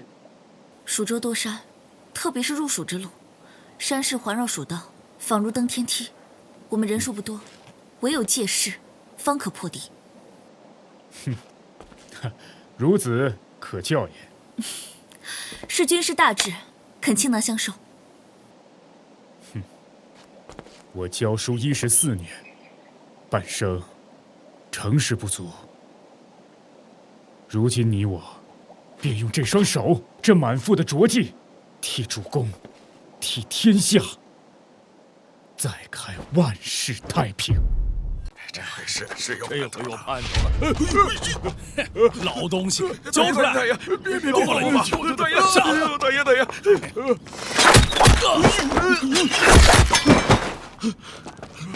长公，江匪的哨探都射杀了吗？都射杀了。哎呦，将军，快救我们！你们这是？我等是临江沿岸的渔夫，听说将军要征伐江匪，我等几人便前来相助。眼下我等有70余筏渔船，假若将军要用，我等均倾力相助。听说林子里埋伏了6000江匪，将军，您可要当心呐！将军莫要谢我等，只盼着将军能赶走江匪，让我白鹿郡的13万百姓能活得下去呀！是啊，将军。老人家请起，老人家请起。老人家，我等来白鹿郡就是为了剿灭江匪，定不会辜负老人家的期望。多谢将军，多谢将军，多谢将军。陈胜，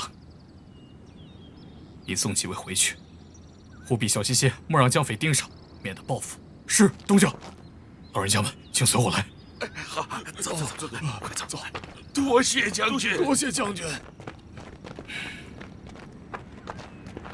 陈家桥，你率1000人留在此处，若有江匪逃往城中，便将其截杀。若是事不可为，便藏匿在附近，再做打算。是，东家。余下的人，点齐刀剑、火油，随本将军攻入江匪的渡口。是，东家。好。记着，我等不善水战，能火攻便火攻。是。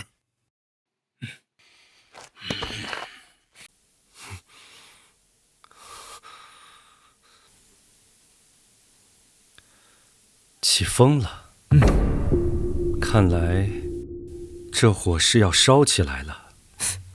舵主，这小东家已经开始动手了，这帮江匪应该活不了了。我曾见过小侯爷一面，难得小侯爷替我斟了碗茶。我在想，他这样的人，明明继承了小侯爷的遗志，却偏偏不把王朝放在眼里。他是个复杂的人。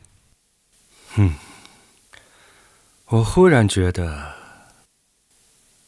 他跟我是一样的人。我10万侠儿成军，30州聚义，小东家斩奸相奔草原，却以苦民百姓成军。他不知晓，他实则也是个侠儿，侠胆异常，却又怜悯苍生。百姓敬他，送了他乌篷江船。我估摸，这一仗他要赢了。舵主，若不然，先强占了白鹿郡，以白鹿郡为根据，再占附近几郡，之后再入蜀州。我晚了一步。舵主，这并不晚呢。我是说，比起小东家的救国大义，我终归是晚了一步。舵主，我等算不算是隔岸观火？小东家会赢的，得空的时候，我再好好与他相谈一番。这个小东家似是不能拉拢，连内城的常状元都无法成功。不是拉拢，而是合作。慕云州那边早晚会有大军攻伐。那个盲眼的定南侯，奸恶非常，有的时候我真想杀了过去，与他换命。哎，想想罢了，莫要做傻事。江山务农，烟雨遥。10年一届，斩黄巢。有些事急不得。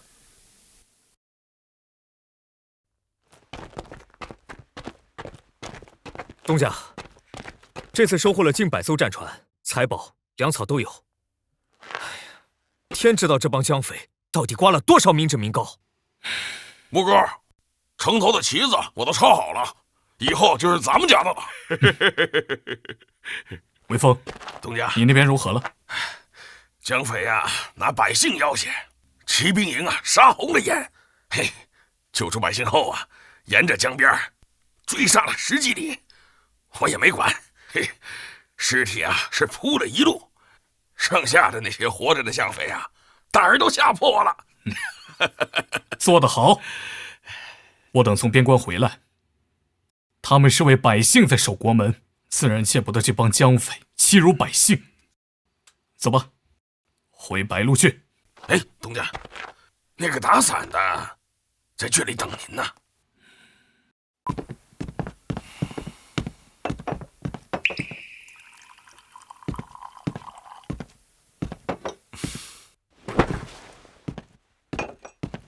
多谢李总舵主相帮，区江匪罢了，算不得什么大忙。素闻小东家是个步步为营的人，今日一见，当真是如此。李总舵主想说什么？你定然知道，慕云州是不会让你做大的。陈长庆会带着万数的大军前来攻伐你。你是个聪明人，知道扶风城守不得，所以才取了白鹿郡作为据点，想以江险拒敌。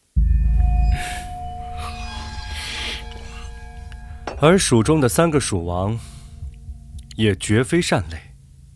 若是你入蜀的第一战打得不得意，辱了天下第一布衣的威名，那定然会有人来讨你的大逆不道。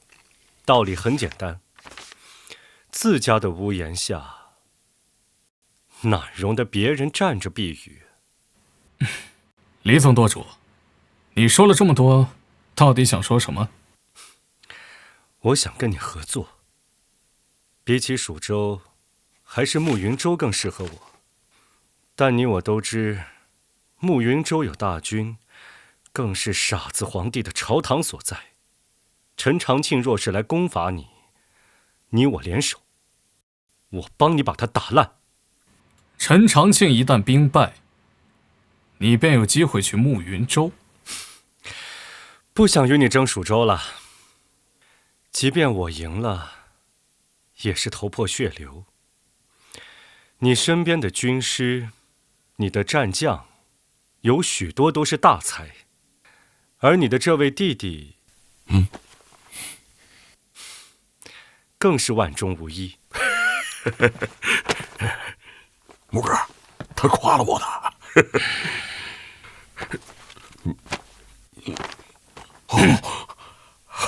哎呀，陈长庆一旦身死，新皇无所作为，你便能取慕云州了。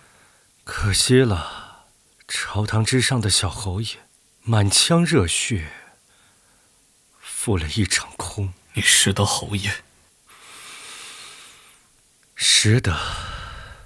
那一年，我入长阳行刺皇帝，失手之后被奸相的人追得退无可退，是小侯爷救了我。小侯爷说，这天下间能让他亲手侦查的人不超过3个，但还是给我斟了一碗茶。他还说，不管是明是暗，想救天下的人都不该死。好，你我便合作这一场。若是赢了，你我都无后顾之忧。我入蜀中，你去慕云州，也算是两全其美。李总舵主，请一步。请。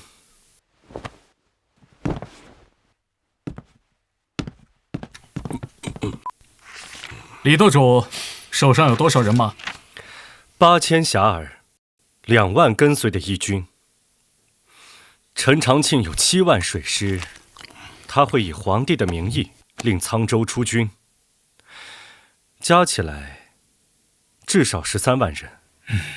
另外，他还招募了许多溃军江匪，再加起来不下20万有余。但你我短时间内只有6万，战船更是寥寥无几。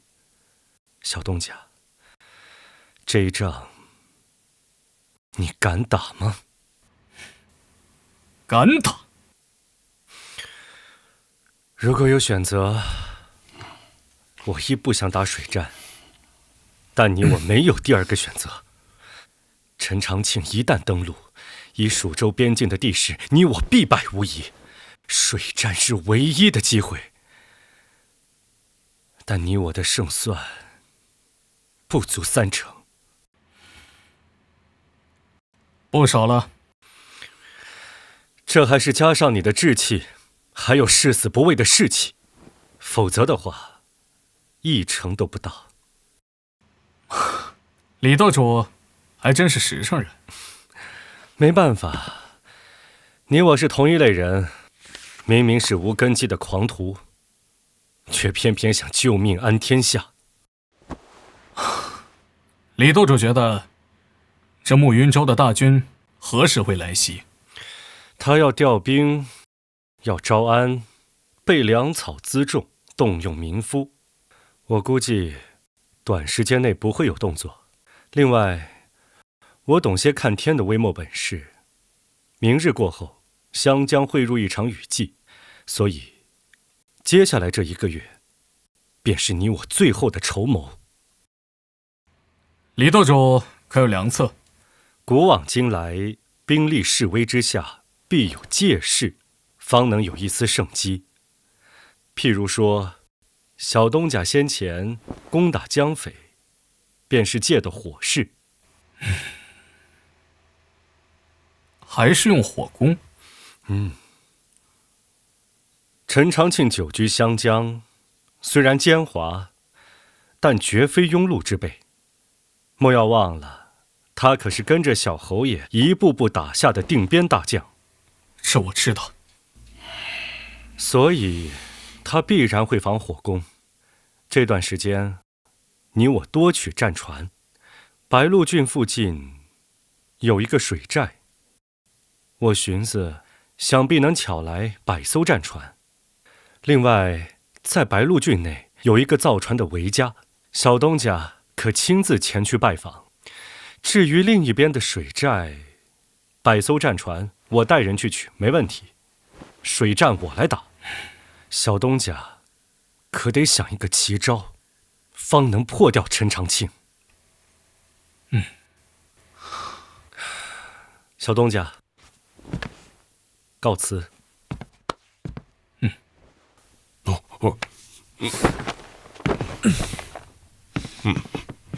四虎，去拿把伞。木哥，要去哪儿啊？吃羊肉汤子，再晚半个时辰就收档了。啊，那赶紧的呀！哎呦，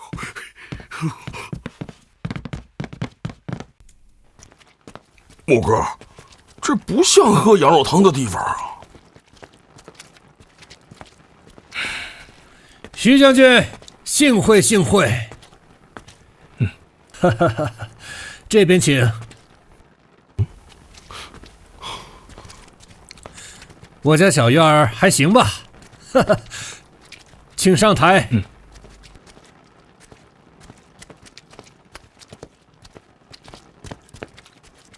徐将军，请入席。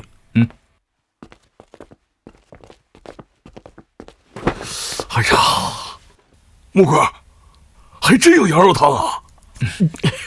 听闻徐将军要来府上，老夫特意备了菜。徐将军吩咐我等要做一份羊肉汤子。啊，木哥，哎呀，多谢韦家主。哎，徐将军，您可是给我带了一份大担。不过这500人的战船做起来颇为不易啊，主要还是时间紧迫。并非是要新造，也可用商船改建，而且只要3艘。这船钉和木料，我会派人送来。来，木哥，但还是非常困难。徐将军，可有图鉴？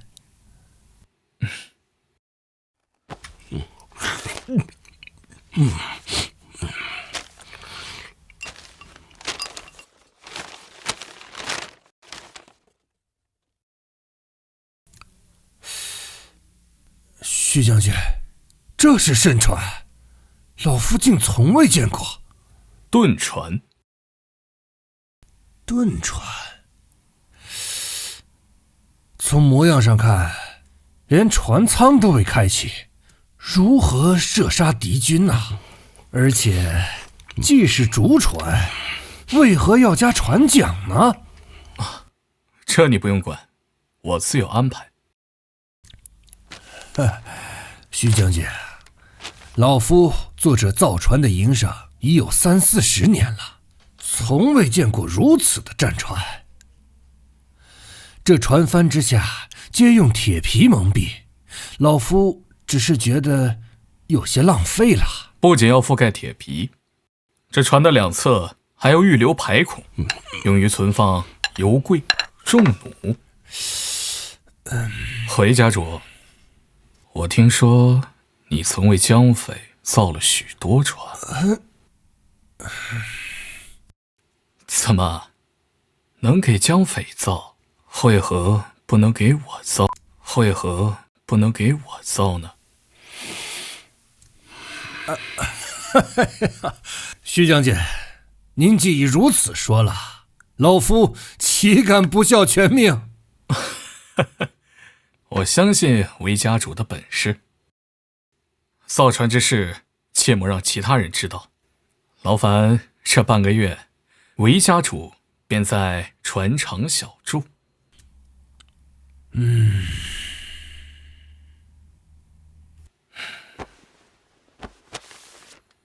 这个是定金。我知道韦家主心里怎么想的，无非是担心我徐木哪天在江上被人给打死了，你们韦家便做了无用功。但我相信韦家主是聪明人，韦家不缺这一场富贵，但是缺一个飞黄腾达的机会，而我徐木就是你韦家要的这个机会。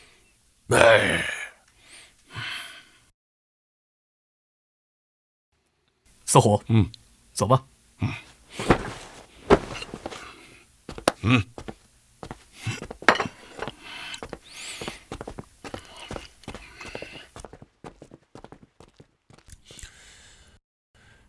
这徐将军果然是位高人。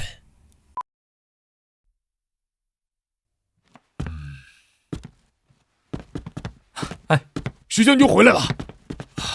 我等刚去驰援，便听李小婉将军派人回报，军师在峡谷伏杀，将2万敌军打得雕盔弃甲，死伤大半。他们打赢了！徐将军真是捡了2个能文能武的宝贝啊！军师诱敌入峡谷小路，李将军的后方以火势堵住去路，前方则是箭雨，两侧巨石不断从山谷上推下，后又添了一把大火，2万敌军死，全被歼灭。老侯爷，您的孙女当真是成才了，您在天之灵也应该瞑目了吧？将军，现在扶风城已经安全了，不久后军师会带着李将军到白鹿郡部署，扶风能赢了3000精兵，嫂夫人他们不会有事，请将军放心。徐文，这10日，你便在白鹿郡和扶风城招募新兵，新兵就交给微风训练。白鹿郡是我们的根基，一定要重兵把守才行。对了，徐将军，还有一事，听说那位30州舵主已经打下一个水寨，缴获战船近100艘。这么快？那些侠二军也不是怕死的，听说在攻寨的时候，有些人为了抢夺寨门，直接乘坐火房，赴死烧门。将军，我便先回扶风城。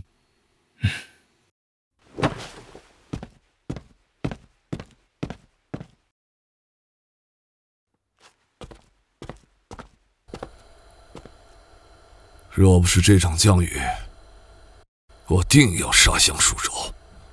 那是自然，侯爷兵威强盛，贼讯等大破徐贼。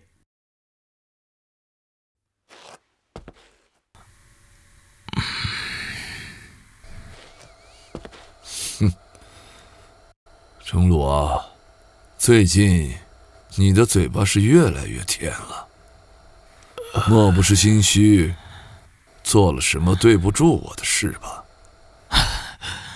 侯爷，我怎敢啊！若非是侯爷，我早已经死在长阳了。你记住，你的命是我留下的。是。远安现今如何？陛下听从了侯爷的意思，正准备发圣旨，招安慕云州和沧州2地的江匪溃军。另外，沧州那边的莫老头在接到圣旨后，也已经答应出兵了。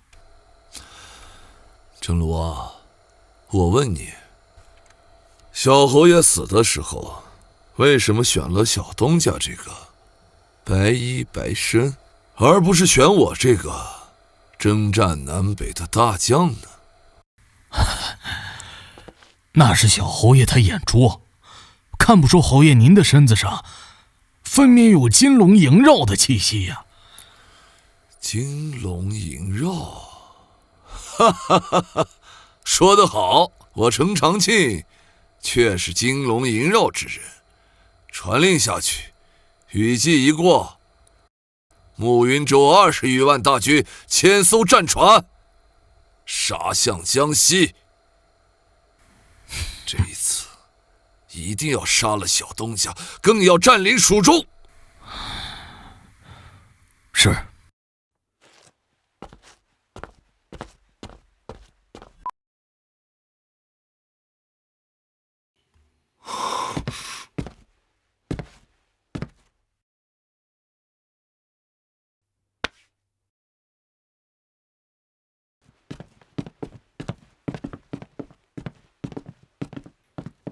沈哥，东家，运来的木料已经派人送到城南的官仓了。来，沈哥，坐着喝杯茶。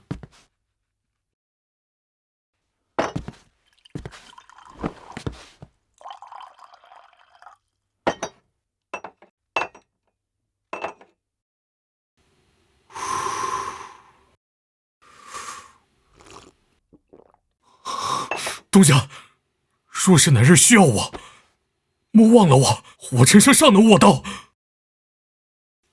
沈哥，说现在还是一个盛世，你说你我会如何？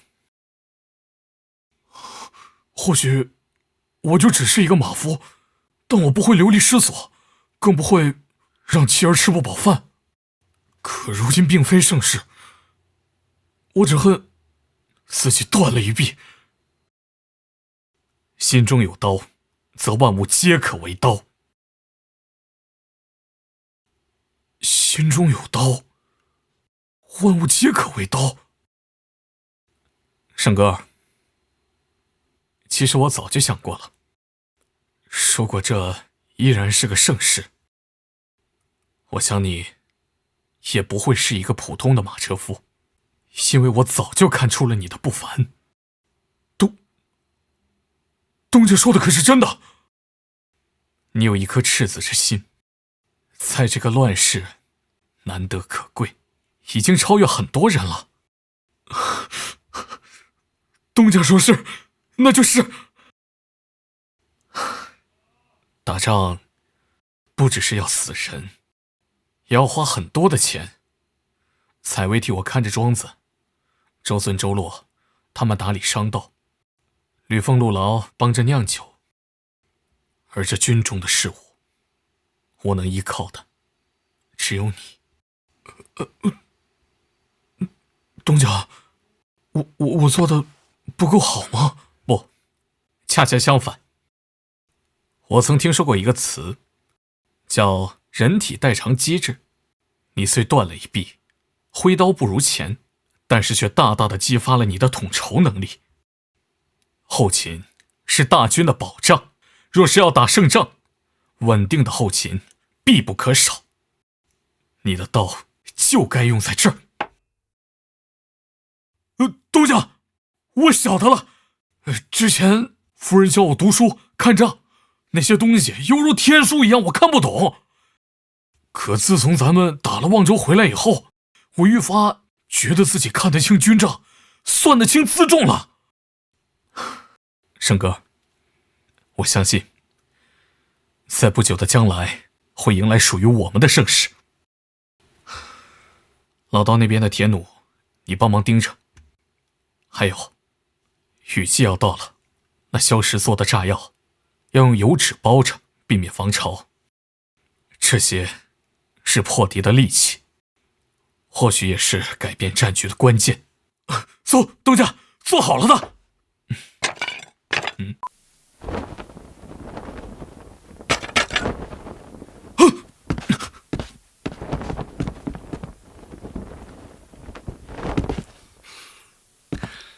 自己人。东家，我去看看火油，你们聊。不请我入座？李总舵主，来的时候能不能走大路啊？都没看清楚，搞得我很紧张，好不好？抱歉。李总舵主，请坐吧。请。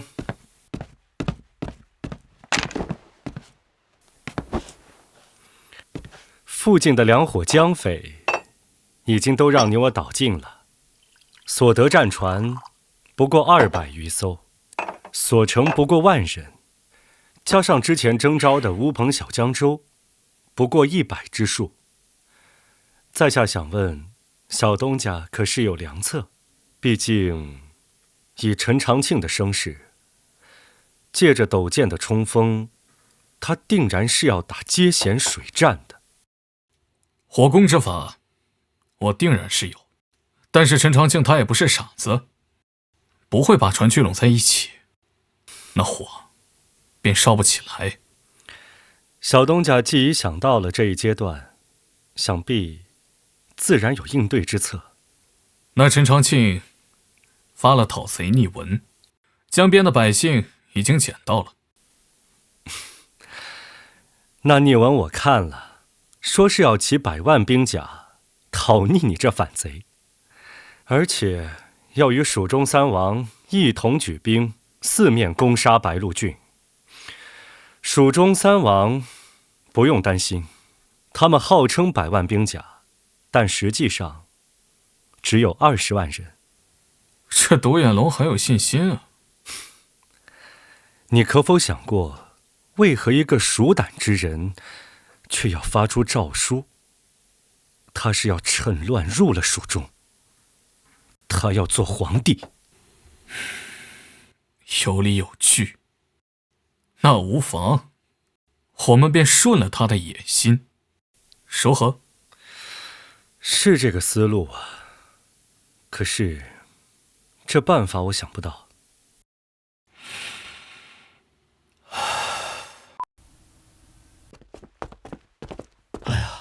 这一仗打得痛快，打得漂亮。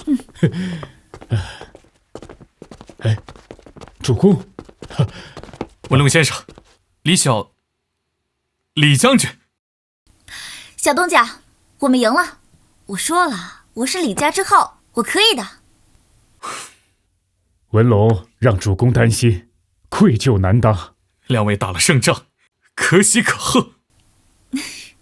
李小婉，以后你的兵你自己带，军号便叫做李家军，如何？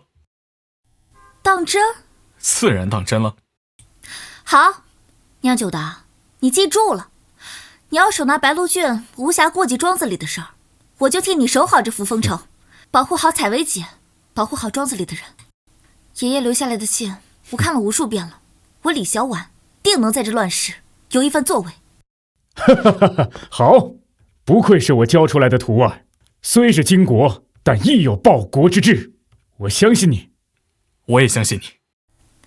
好，等我回了这扶风城，便要告诉采薇姐，咱们这仗打得有多痛快。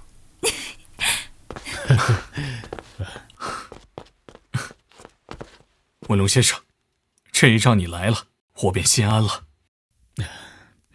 主公，天不怜我，我便自救。我相信在不久的将来，会有更多的豪杰愿意跟着主公一起。走，带你喝杯热茶，顺便领你见一个人。好。文龙先生，让我李知秋亲手侦查的人，这天下间不超过3个。又是这烂到姥姥家的台词，真是听了1万遍不止啊！在路上之时，便听人讲了，陈长庆的大军欲犯江而来，号称100万兵甲，讨逆主公。李舵主能与主公联手，但敌军势大，需做好万全打算。不知文龙先生有何妙计？回来之时，我一路在想，能否出奇军。齐军正面迎战，我等几无胜算，唯有一个奇字，方能令敌军措手不及。文龙先生此言大善。所以船上之战只是一方面，水底我等亦有作为。李舵主可组一支水鬼，作为死士，凿穿他们的舰船，当有奇效。这若是以斧凿击穿战船，无疑为天公说梦啊！这法子行不通啊！李舵主，且听我说完。先前主公提出要用火攻，想必尔等心中早已有了对策。若是陈长庆的大军泛江而来，那盯着的东西是主公的船还是人？都想使用火攻出奇，却偏把目光都放在了船上，反而是若是以人出奇军，则奇效更甚。我让主公组建水鬼的目的，便在于此。我知晓主公在研发一种类似火油的物件，那东西能在水下爆炸。先前我便听到了声音。若要使用这种东西，那500水鬼便很难活着回来。但想打赢这一场，终归是要有人去赴死。我知晓的，很多人都称我为毒恶。我并无生气。这天下间，哪一轮的日月换新天，都是战争与血的洗礼。教书14年，我怎不知，安定天下是为厚泽民生，但五百水鬼仍赴死保家，亦是英雄。若能大破陈长庆，百姓得以生息，主公入蜀之事将势不可挡。便如文龙先生所言，这一战你我退无可退。这水鬼之事，你去还是我去？我去。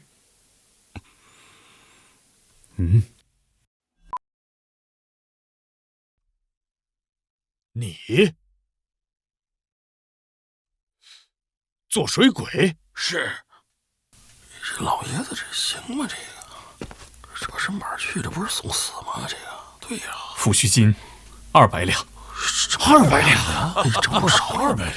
当初我跟着小侯爷攻打北狄，在河上搭浮桥，做过水鬼。如今你们看，老子不是活得很好吗？是，还真是。听听了吧？真是。许将军莫再犹豫，我等也知许将军是救天下的人。誓不赴死，打个鸟毛的仗！老子生在湘江，就如浪里的白条。给我一把锉刀，我能把慕云州的楼船捅破。哎呦，这手都了得！也算我一个。若不幸一死，拜请各位同僚，大胜之日，敬我3碗水酒。好，取酒。是。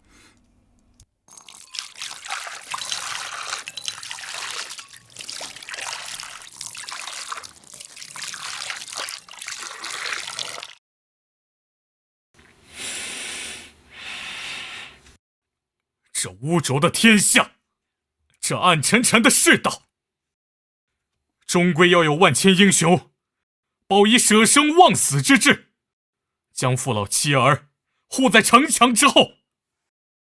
我徐穆敬拜白鹿郡500蛟龙。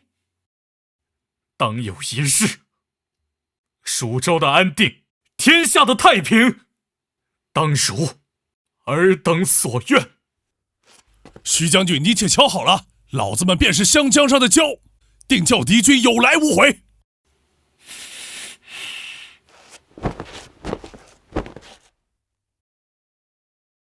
徐穆，跪饮。与徐将军同饮。同饮，同饮。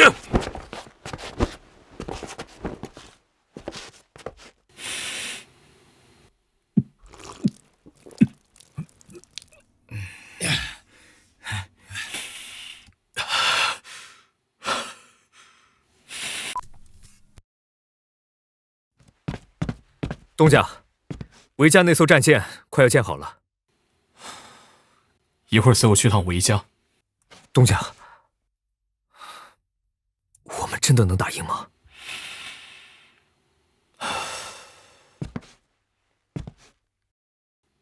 敌军势大，更挟着那傻子皇帝的圣意，看起来我等更像是个贼党。陈先生，你知道，我这一路都是杀过来的，很多时候，我约莫觉得自己是死了，但终归，我都从尸山血海中活了下来。东家你是帝名，东家站在此处，那湘江的江水就似乎更加汹涌。若是让我所言，那便是有真龙在此，将引来翻江之势。陈先生有功夫琢磨这些反诗，不如多帮迎兵扛几袋河沙。是。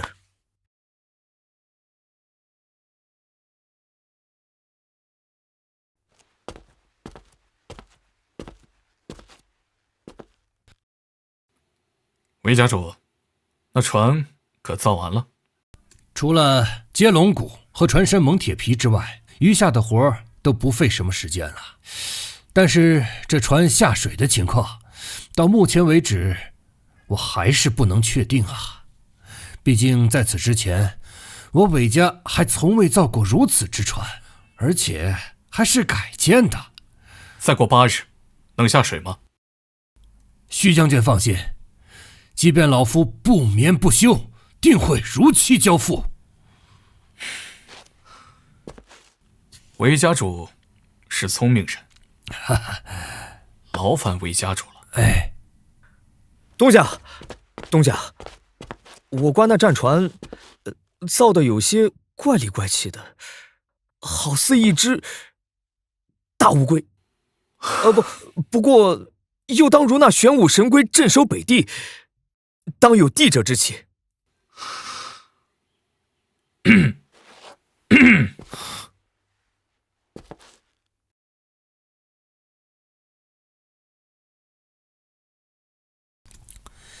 正所谓小计谋财，大计谋国。胡师这一回从征大胜，受奖封爵，可喜可贺呀！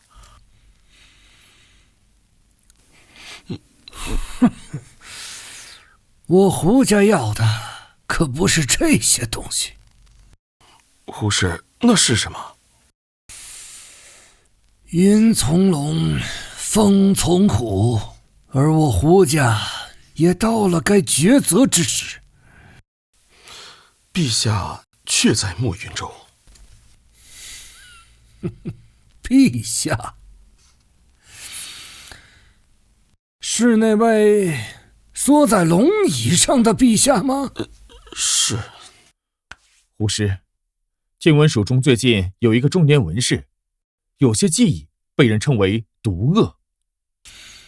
听过了，不知是何人取的名头，一个郁郁不得志的教书先生也能跻身幕僚之席了。哼，这天下间唯有凉州的那位才配与我评论毒恶，便如史书上那些阿猫阿狗，只增笑耳。这一场要定天下了。暮云州的那位如龙，昨日登了云塔，好一番装模作样。他想做什么？约莫是在祭天，祭陈长庆的20万大军，想一招成龙。一招成龙？看来他这是想做皇帝啊。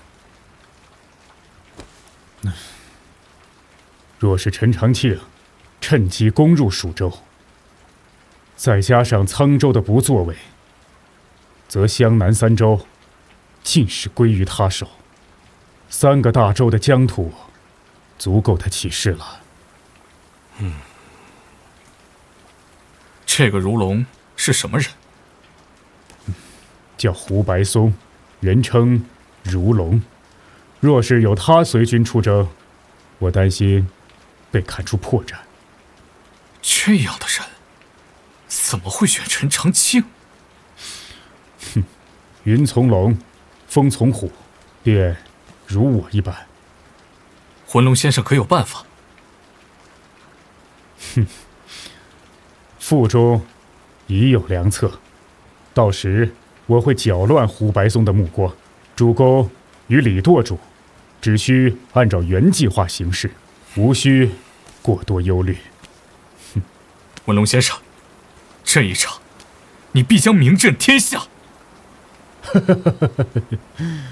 我与主公一样，还是更喜欢藏拙，霸气藏拙，方能出手击伤。但眼下我约莫是藏不住了。今日的雨似要更大了一些，物极必反。再过个几日，雨季将过。等雨季一过，狗夫陈长庆自然便要挥师而来。文龙，那接下来我们该如何配合？主公，明日我会让阿弟带我去江边福山寻一高处，届时我会看到整个江面。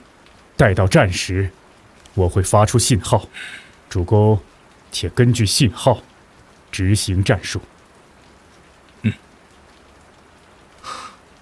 李舵主，你看这雨势，薛母还有几日会停？约摸5日后会停，但要江水平缓，还需2日。也就是说，7日后便见生死。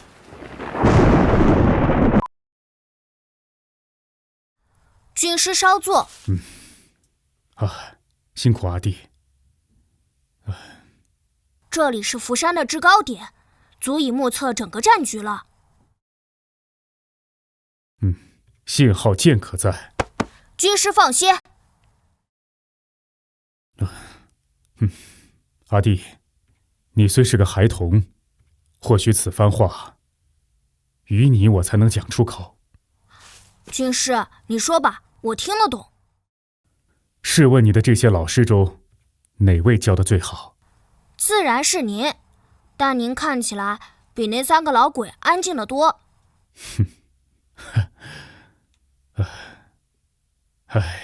为师我是个平静的人，平静的教书，平静的伺候卧榻的妻子，直至妻子死去，我葬了她，后一把火烧了屋头，直到走到今天，我一直很平静。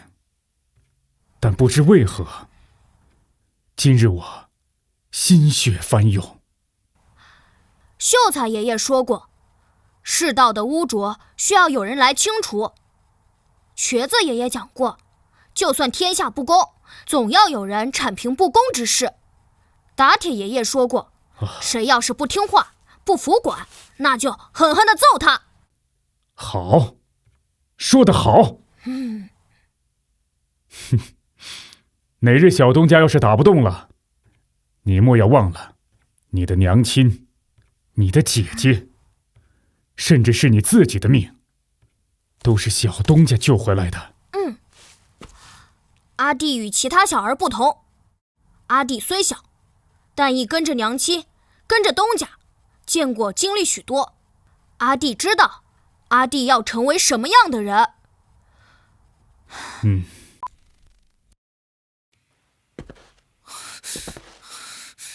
徐墨，你是朕的托孤大臣，好吗？爱卿，你可是答应过小皇叔的，小皇叔若是在这儿，他绝对不会让你这样做。徐墨，徐墨，徐墨，你这是要做什么？陛下，你该并天了。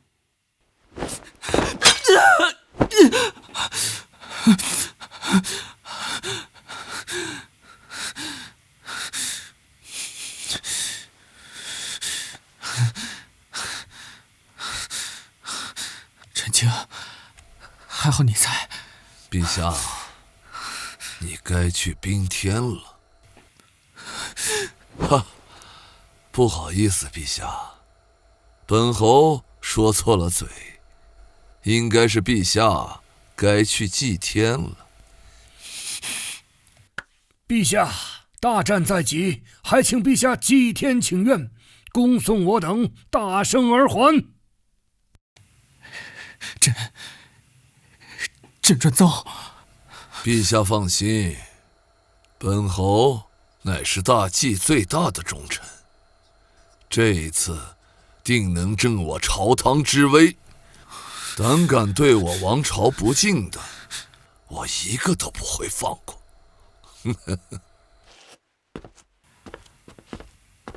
望陈清凯旋。陈长青，你的死期快到了。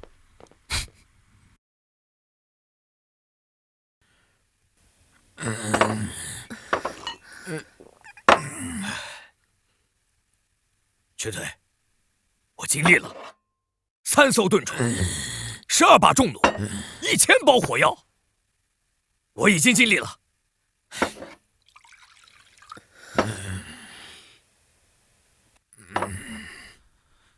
他总是在逃命，什么时候才能争气些，把整个江山打下来？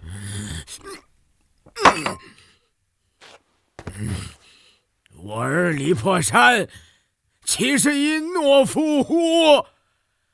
他枭首破敌7000里，兴了天下。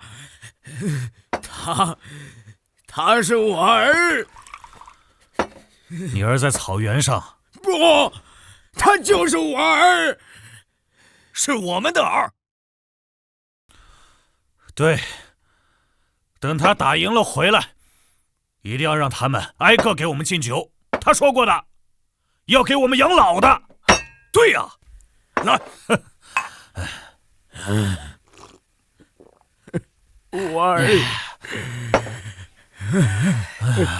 我儿，死不掉的。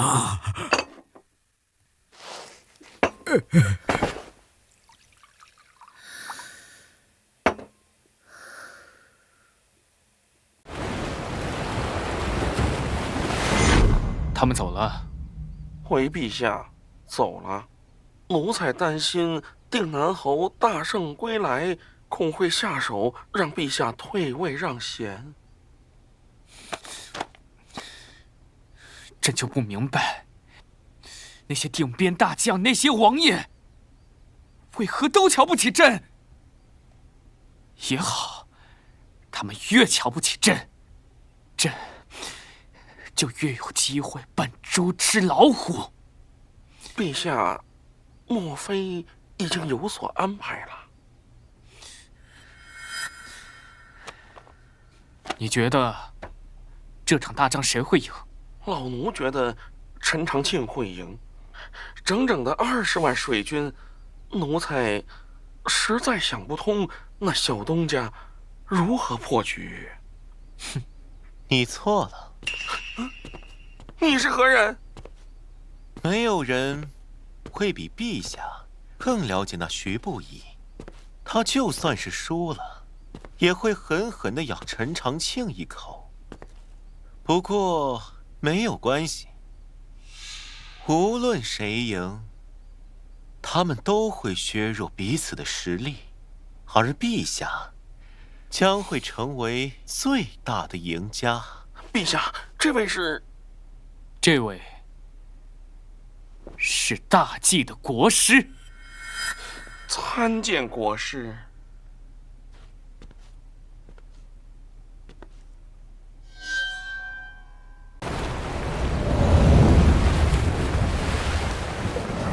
素闻小东家屡有奇招，将军要小心那徐贼，借东风火攻啊！军师啊，我陈长庆以打水战而闻名天下。且不说他那一把火能不能烧起来，就算烧起来，又烧得了我几条船？可别忘了，我的船队可进，也可退。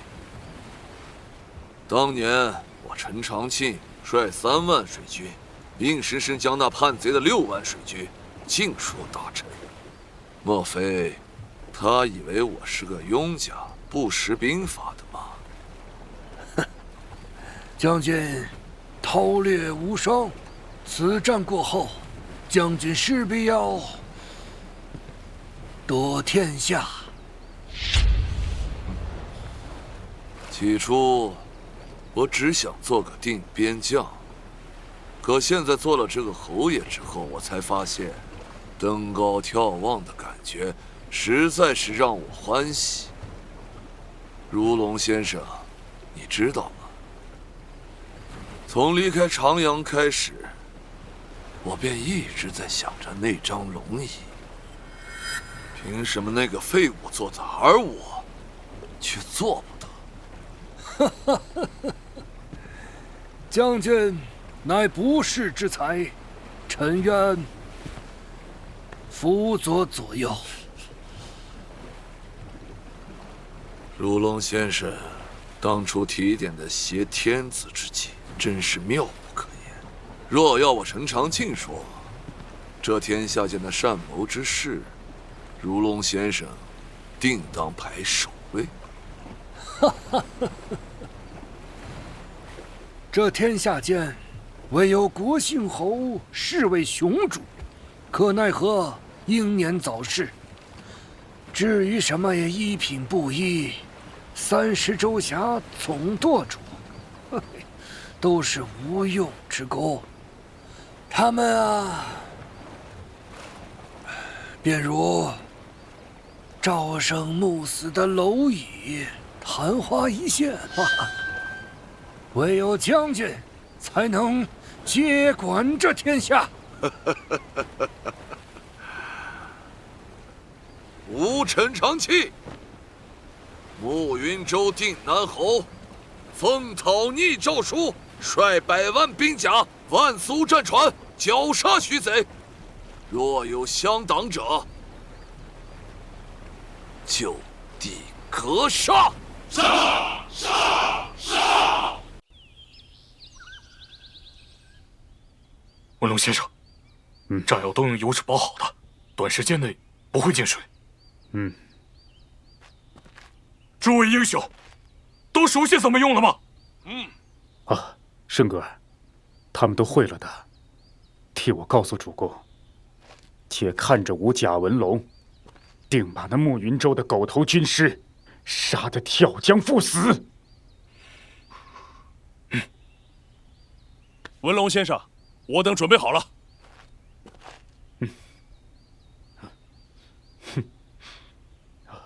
诸位好汉，且去吧。若我等回不来了，还请军师告诉主公，老子们吊着卵，无一人进，无一人退。没错，没错。我等便去了。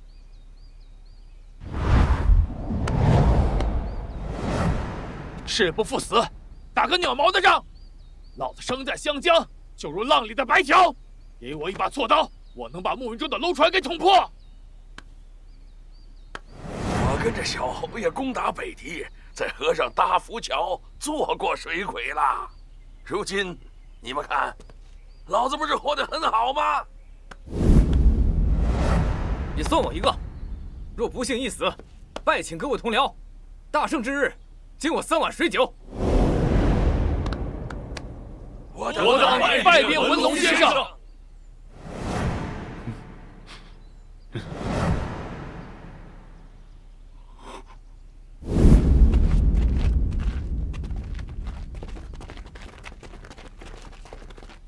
事不及数，气不及良，唯有舍生忘死，以鬼雄之勇破开千军万马。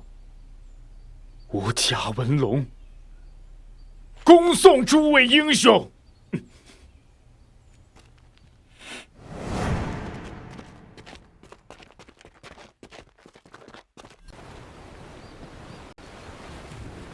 诸位，莫要忘了我等为何走上这遐迩的道路。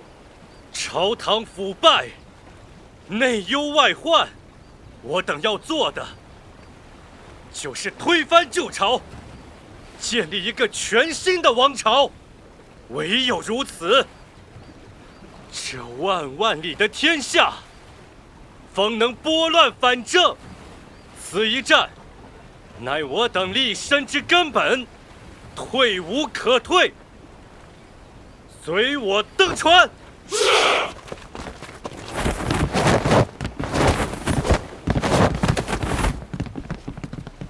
当真是江山雾笼烟雨遥，10年一见斩黄巢。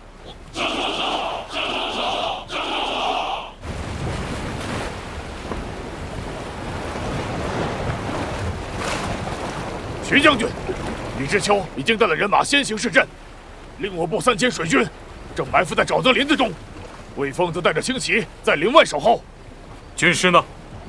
先前派了人过来通报，500的水鬼已经蛰伏好了。徐将军，我等何时动身？时机未到。江面狭窄，虽然易于埋伏，但是3艘盾船，这般出击，只会被敌人围堵在外围。通知兄弟们，准备好葫芦的火油。时机一到，我们再烧船。是。木哥，现在做甚？你知晓的，我便是要杀入敌营的好汉。会有你表现的机会的。东家，还是东风。再探，若是有信号，立刻来报。是。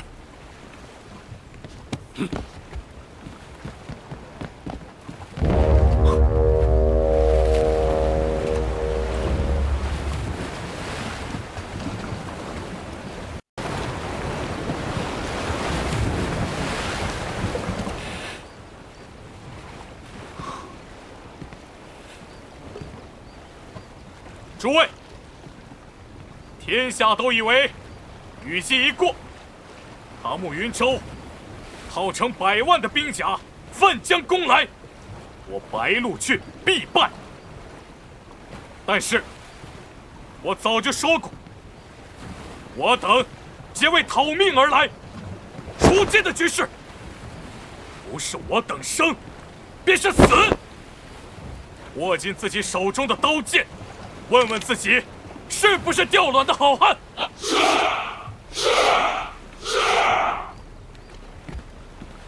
列位袍子，妻儿父老皆在我等身后。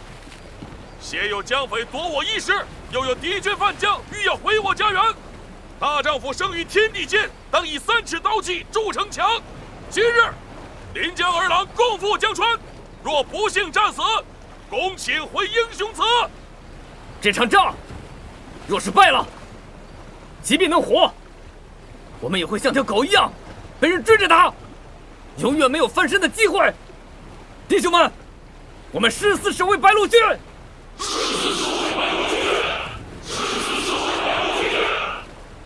天下这般污浊，终归要有人扫。我等这一仗，便是拨乱反正，还天下一个清白人间。所有人，准备战斗！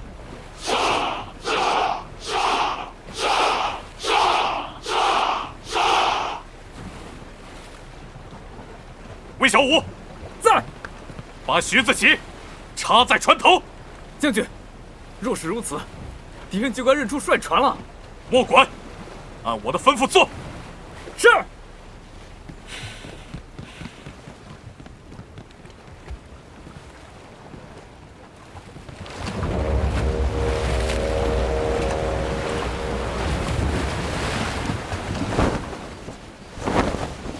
这层层杀局已然不好，只待东风有